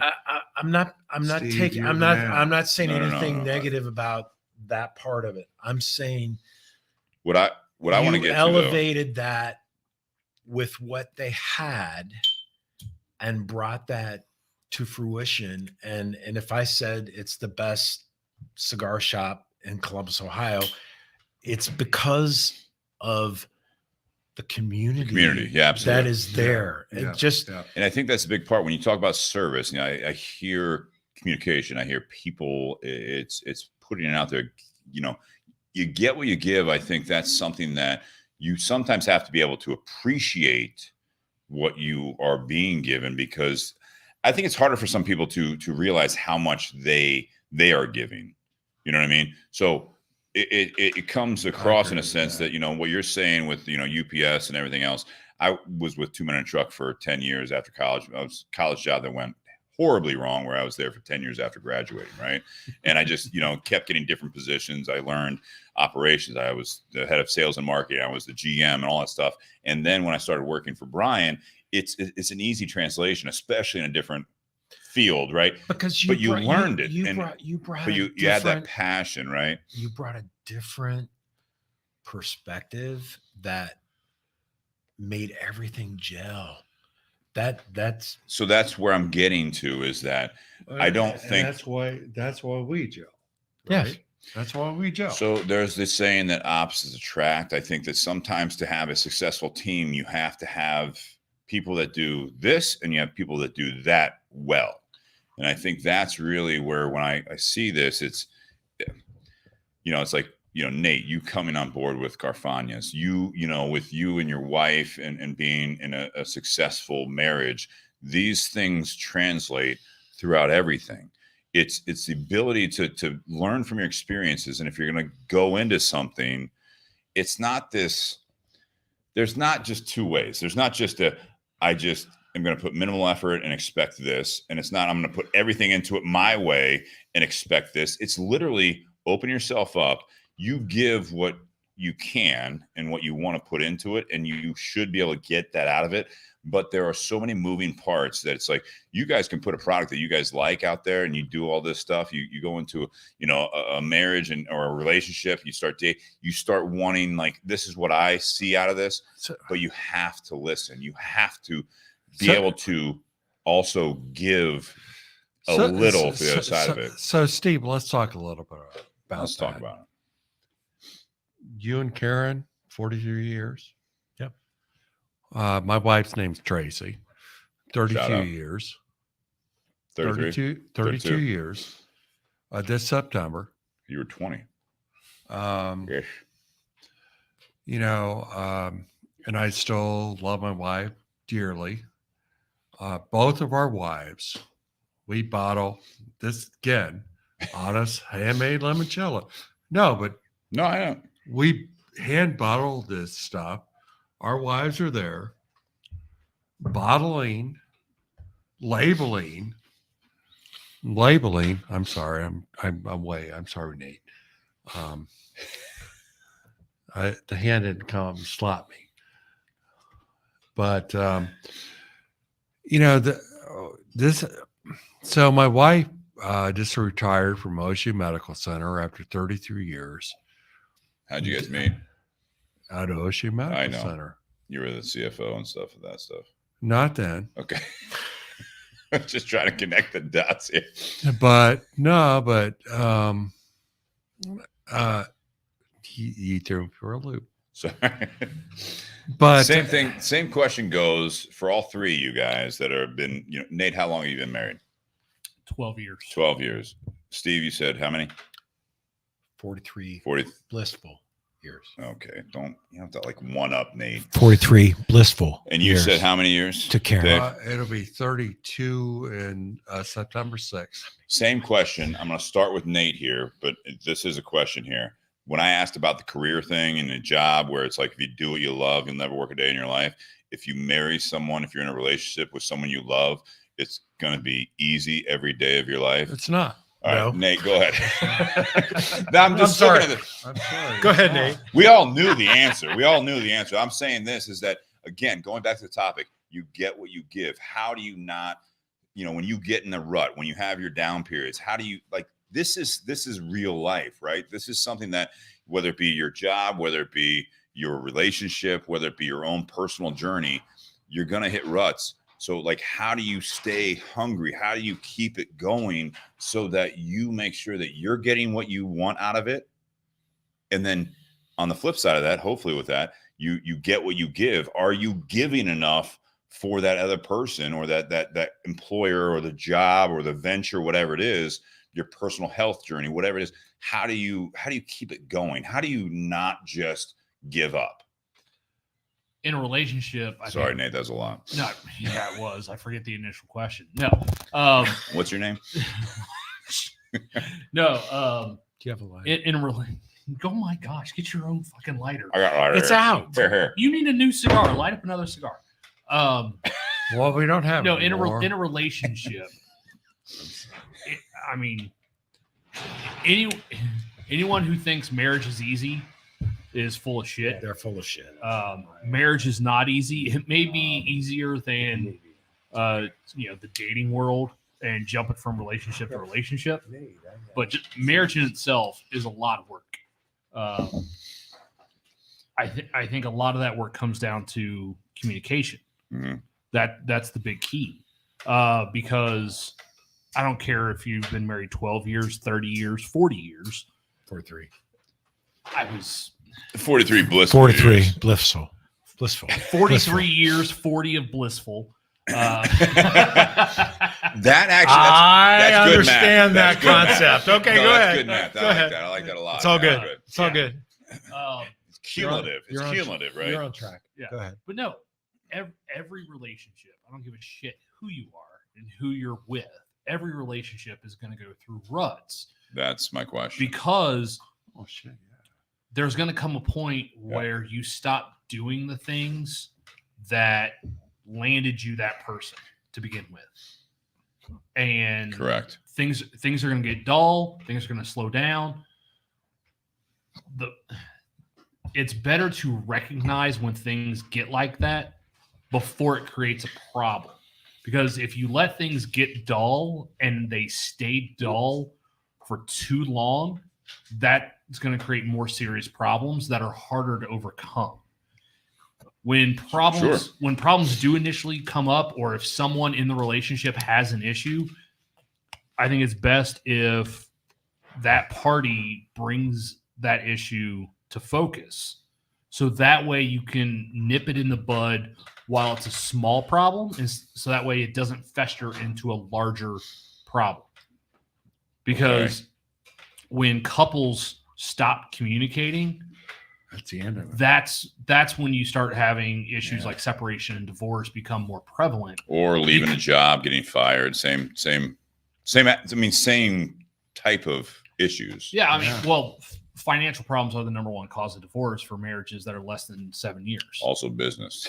Yeah, and business. Yeah, most restaurants go under within the first 5 years. Yeah. But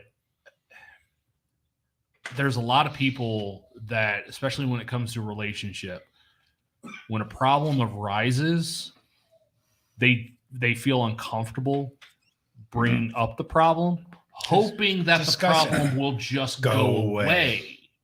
So But- what's the issue there? The issue is the lack of communication, Agree. because I'll cheers you later. He still wants to cheers. But no, you've got to address the issue when it first becomes an issue, because if you don't, it's going to create other issues, and now you've got more to work on, and it's going to seem like more work, or it's going to seem like too much work than is worth the effort. So I think with relationships, anytime that there's an issue, don't downplay the other party's concern of that issue, because then they think you don't care about whatever they see as an issue. You may not see it as an issue, and that's where the communication comes in. Like, If my wife has an issue with me, but I don't think it's an issue, and I just ignore her concerns, what else am I ignoring? She's going to look at it as I don't care about her feelings or her concerns. If she brings a concern to me and we go ahead and address that, that makes her feel comfortable coming to me with an issue. So that way we can hit issues while they're small instead of letting them become bigger issues. What about the I think most common thing is avoiding confrontation. Open You rebuke cannot is better than hidden love. You cannot live with another person for more than a day and not have issues. Yeah. Steve, what'd you say? What was you saying there? No, I said you can't. open rebuke is better than hidden love. Yeah. So you got to deal with it now. Or what happens? You're fucked. You're You're fine. fucked. Well, Okay, so- not in the literal It builds. sense, but in the philosophical sense, absolutely. Oh. No, knowing Steve's wife. Steve's wife is extremely a personality. She's gonna let us know because she's let Steve and I know, even though I'm not married to her. Boys, I think you're doing this wrong. You know, But she has, though. Karen no, has. but you got to deal with whatever it is Sure. now.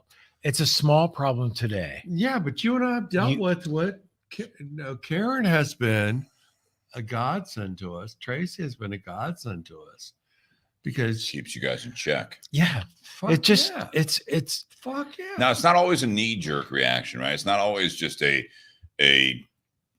sometimes you do have to actually think, am I just yeah, we have to think- reacting or am I responding? No, right? no. Yeah. Does that make sense? Yes. Karen is extremely a personality person. I hope they're My- listening to this, your wives, which they're not. They have Facebook.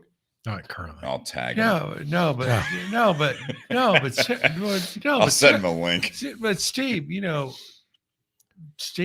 Steve Lambert and I will sit and go, well, Karen's like, rah, rah, rah, rah.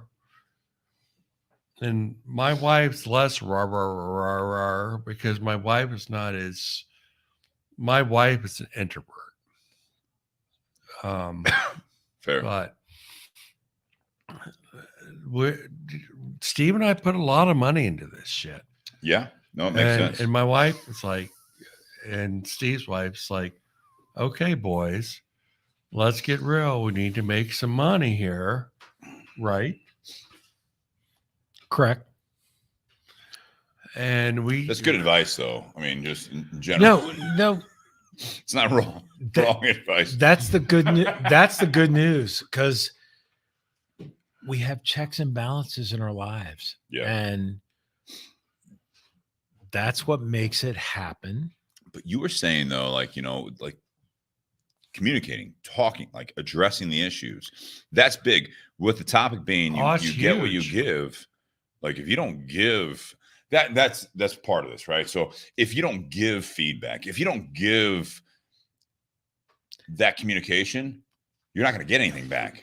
Correct. And You're going to be upset. that's what we want as an example. If you don't give us feedback and what it is that we're going to get Mhm. on our product, we can't adjust to that. We can't Right. make that happen. So we're always looking for feedback from everybody. You need something different? Is it peripheral or is it Right. focused? Right. So it doesn't matter what the feedback is. I don't give a shit how negative it can be. We want to hear it. You want to hear it. And I think that's everything, that's you always want that. That's that confrontation. If it's bad, Yeah. sometimes I don't there are a care. lot of people, if you have nothing invested, right? It's so easy to leave like a Google or Yelp review on stuff. You know what I mean? Where it's like, that's the feedback. You get comment No. cards out there. You have a good experience I want It's real tough. feedback. Just on both sides though. Yeah. It doesn't So matter. that's a big thing, though, No, too. positive, negative. Positive. It doesn't Positive, matter. negative. Exactly. I think a lot of times positive feedback is left out. That's something that whether it be your employer, whether it be your employee, whether it be your product to the consumers, people that are buying this, you see it in the numbers. Do you see the reviews as No, much? I want to know what they want. We want that. So want we that. can make Good and bad. the product. You want That's good and it. bad. It's good. So Steve, The Steve- bad is actually more important than the good. No, I'm yeah. All right. So let me If tell you you've this. got one person that complains, let me say No. this. 9 people that enjoy it. no, you weigh it. It's a weighted average. It's a weighted average. All right. Let me say this, and then Dave wants to say something. I will say this. In a business standpoint, you hear the negatives so much more, right? Not because there's necessarily, hopefully there's not more of them. They resonate so much stronger, right? People can say like, "Oh no, it's great. I really enjoyed it." But when not even a but. They're just like, "No, I'm going to buy another bottle." You like hearing that. It's good to hear that and all that stuff. And I think you'll hear the tastings you guys do and all this stuff, doing these types of things. I'm sure you'll get on bigger podcasts than this. It's something that it's great to hear that, but the negatives will dig. They will get into your but on the other side of it, you have to weigh it. in a relationship, you're going to hear the positives, like, "Oh, dinner was great." Like, "Oh, no, it's great. Thank you for," if you're communicating, "Thank you for doing this. Thank you for unloading the dishwasher." You won't hear that as much, but hopefully you do. But it's harder when you're emotionally invested in something to express. For a lot of people, to express the negative. When you're not emotionally invested, fuck you. This was a fucking terrible bottle, right? That's what you're going to hear more, and that's going to hurt. I think there's a balance there that it's good to hear both. Well, You always have to hear everything. Yes. You want everything. to. You want Yes. to. You may Okay. not. Okay, Steve. So we talked about my wife, Tracy. You did. I don't. I No. didn't talk about her. Well, no, we did. I'm sure but- she's a saint. No, but yeah. Well, Total saint. No, my wife is a total saint. But September 6th, 2023, 32 years with my wife. Nice. She Congrats. retired from Ohio State, the Ohio State University, All Wexner Wexner Medical Center, right. Sure. June 1st of last year. And it's been kind of a revelation to me, very revelation, because her and I are much closer. Since she's retired. Yeah, but she was in a very high stress job. She was an ERT at OSU Medical Center. All she did was traumas and codes. That's all she did all day long. And she just You're easy after what she had to put. well, yeah, herself but through at yeah, work. but it's Steve. We talk about Leather and Oak Spirits. Tracy's there. Tracy's excited because Both wives are involved in the business. yeah. But Tracy's excited because Steve and I are excited, Sure. and Makes sense. that's how my son Ian came into this. Also local, right? Yeah, he lived. Well, actually, and I mentioned earlier, he was a Mhm. chemical did. engineering student at University of Cincinnati. But he has some health issues, so he had to, Yeah. pull away from that. Yeah, It's good that he has so- another, venue Yeah, to work with but and talk to you, Steve, too. yeah, but I'm the dad, and I'm not going to say I'm a critical asshole, but I think you just did. I am Steve's a softer place to land. Is that fair? So Steve, you're the bourbon and he's the rye. Definitely. He's pepper. I'm soft. I'm sweet. No, You're not that sweet. I'm sweet. but You're not a limoncello, that's for Sugar sure. and spice. but Oh, boy. That's it. Who's a leather? No, I'm just kidding. but whomever's watching, Or listening. my son is very, very talented. He's very smart kid, and How old is he? 23. He just turned 23. I was going to say that is still a kid a little bit. Yeah, but he gets it. That's cool. He does get it, and he wants us to be successful because as I mentioned, I'm 58 years old. A young 58. But this whole thing is not going to be my legacy. It's not going to be Steve Lambert's legacy. But Well, if you can pass it over, yeah, it will be. That's the whole point. But we mentioned Steve Lambert Jr. That's our kids' legacies. It is. It's just we want something to be special. No, I like that. I do like that. I think it is imperative, and I'll kind of round into it because we're getting to that point in the time here. Is that as we round out, typically in part 2, we do closing remarks. Nate, do you want to go first? You want me to go first? I was gonna just Dave, Steve, me, and then you. Oh, No, I appreciate all the viewers. I appreciate your time. I appreciate you trying our product. Thank you. Thank you for the time. Do you guys have a Leather and Oak Facebook page, Instagram page yet? Any social media? maybe. We're working on it. Yeah. Cool.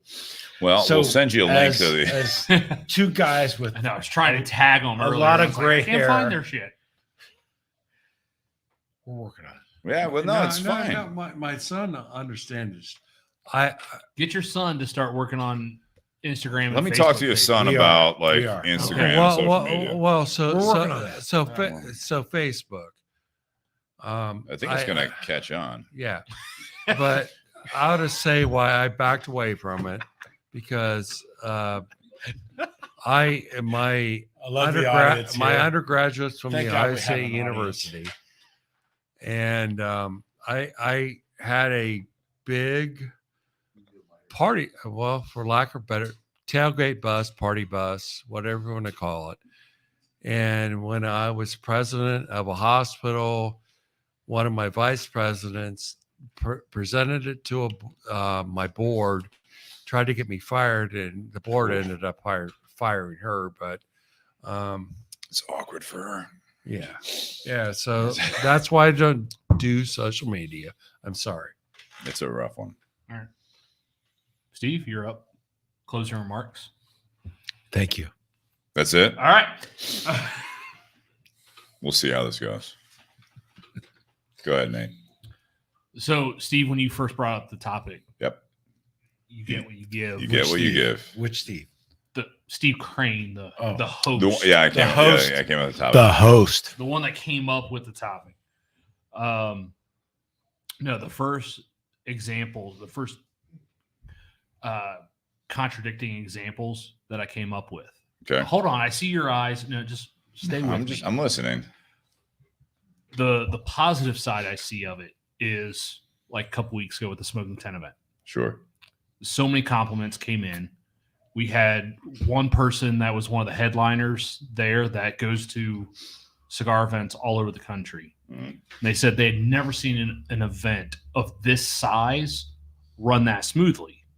And the thing I said to him, Great job, Steve. the Well, thing, the whole And team. Brian. Yeah. Well, And Brian. team, The Brian. tinderbox. Yeah. That all good. All but good. the thi- Everybody. the thing I said to him was, yeah, we've been doing it for 10 years. It's like that company where they grind, for 10, 20 years, and all of a sudden they become an overnight success. Yeah. So, yeah, They just the- happened into it. The Smoking 10 No. event is an overnight They were awesome. success that took 10 years in the making. That's why, that event ran as smoothly as it did. But the 250 people that paid money to come to that event, That was much better. they didn't necessarily see all the work that took months to be able to make that event run as smoothly as it did. Excuse me. To be able to have the people that we had there, to be able to have the product that we had available to those guests.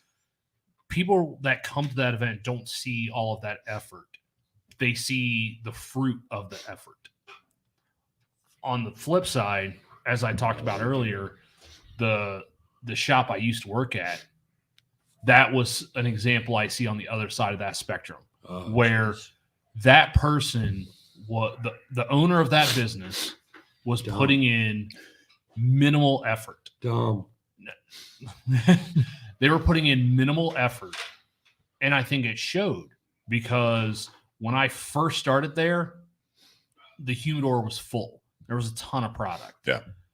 Over the course of 2 years, you had about a quarter at best of the shelf full at the time I left. Right. And That's focusing on the bourbon and not your daily like limoncello, right? yeah, well, Same type of thing. I don't even think We they love had them that. both. I don't even think they had. No, I'm saying, but you have to have that cash flow to be able to supply that. You have to know that you want, this is your not image, but this is your brand, right? But you have to be able to facilitate your brand. I think, And I'm not saying that the business, who Yeah. knows? Who knows what they were doing with that? I don't understand it, because like when that person bought that business, they had the only account in the city for a particular Given that business. Given that business. Okay. Go ahead. See, this is what happens. This is what happens at closing remarks. Not going to split those. It always happens. I would. But there was a particular brand that No, that you shop- guys are the Hold on, best. hold You on. guys are the best on the freaking That- city. Let me make my point. That shop, You are the best. that shop was the only authorized retailer. No, of a you are particular the best. brand of product in the city. Yeah. And now you Because- control it. Go ahead. Yep, that's I'm just saying, but no, you guys are the Now, best I feel fucking always- cigar shop in Columbus, Ohio. Tinderbox Easton. Shout Yeah, out. that is. but again, Just that just saying. I was thinking that same song. just saying, I appreciate that. But no, there were so many. Like What's the like? What are you getting at? you're the best. I think You're the best, Steve. Steve, you guys are the We best. appreciate that. You are the best. Nate, go ahead. I think I used to describe it to other people that place tried to operate like a club Hmm. instead of a shop, and because of that, like that's why they didn't. They have, fucked up. That's why they didn't have product. No, they That's, fucked up. That's why they ran Totally into fucked work. up. That was also the reason why I left. You're fucked up. The other guys, not Last thing I'll say before I turn it over to Steve Crane. Go ahead. Go ahead. Whether positive or negative, what you put into it is what you're going to get out of it. And you know what? You are the best. Appreciate that. Nate, anything else?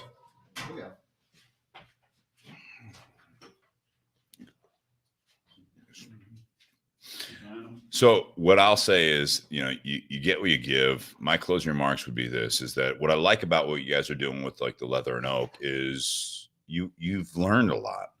So it was tough to capture in this conversation, I'd say, is because you guys are so dialed into this. Is a lot of people will, and I think it is, Steve and Dave as well, is like, you've done business, you've done life for so long that you don't always reassess what got you to the mindset you're in right now.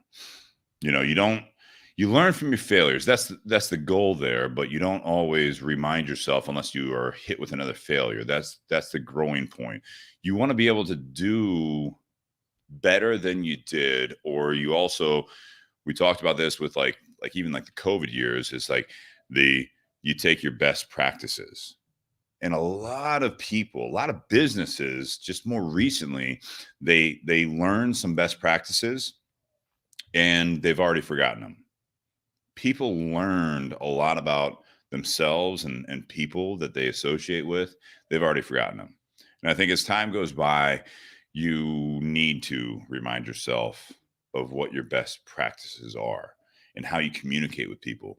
You know, you 43 blissful years and 32 years with Dave, and Nate, you've been in a relationship for 12, you said. Married for 12. I'm sorry, I'm not going to take away from that. 13. More than that. Blissful.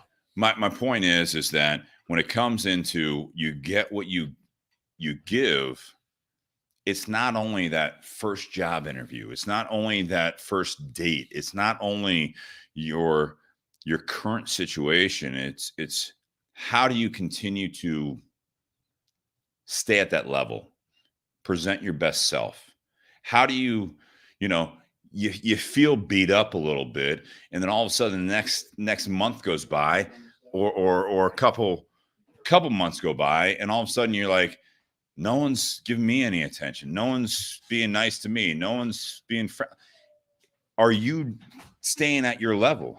What is your ritual? What is your method of staying at this? I'm going to still give this much. That's the challenge I feel like that I know I deal with. Everyone talks about their glory days. Oh, it used to be great when I was doing this, when I was younger and all that stuff. You're not. So now it's like, where are you at right now? Where are you at in your relationship? Where are you at with your career? Where are you at with your current venture in business? Are you doing your best practices, or are you doing things where it's like, yeah, no one appreciates it? Well, Leather and Oak's not selling. Like, it's people just don't. Are you putting yourself out there? Are you reaching your consumer? Are you on the retail side, you guys keep talking about and all that stuff, Nate, it's like when you go in to your business, to your employer, Ray was commenting about this. It's like, are you giving your best self, or are you not the same person you were when you thought you deserved something?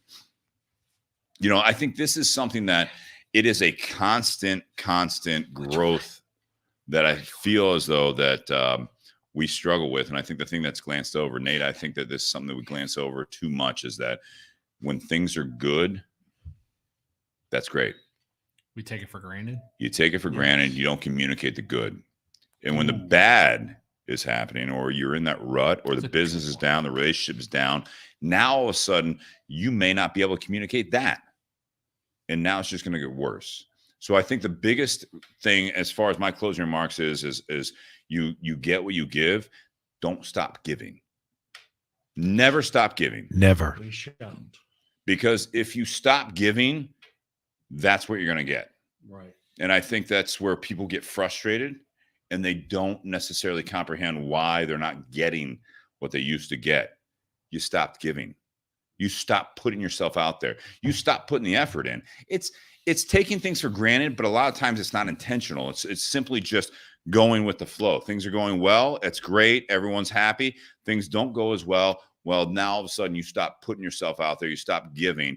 And now all of a sudden you're not getting it anymore. And this is just fuel on the fire. This is a limoncello in your glass. And all of a sudden we're 2 bottles into limoncello, which we're not right now. But it's like, now it's a summer day. And it's like, you know what? Things were great and we were enjoying it. And now all of a sudden it's like, things aren't great. Let me crack that bottle again. It doesn't replicate the good times because you're not putting in the effort. And I think that's a big part of this is you get what you give, as long as it absolutely translates. If you don't give anymore, you're not going to get it anymore. That's winning the lottery right there. If you give constantly, you're going to get constantly. If you're not getting what you're giving, then you change the scenario, you change the avenue, you change that venue, you change what you want to get out of it. That's a reassessment style where you need to actually say, I'm putting this in, I'm not getting it. Now there's a problem. Correct. The more common problem is you're giving and you're not getting. Again, need to reassess. So with that being said, guys, thank you so much for sharing everything, your lives. Empty glass. Is there something in there? There's enough. All right. Cheers, guys. Happy Whiskey Wednesday. Happy Limoncello Wednesday. Sean, Take care. Sean, all you guys out come there, back. take care. And we will Come back. see you next week. Happy Whiskey What do you Wednesday. need?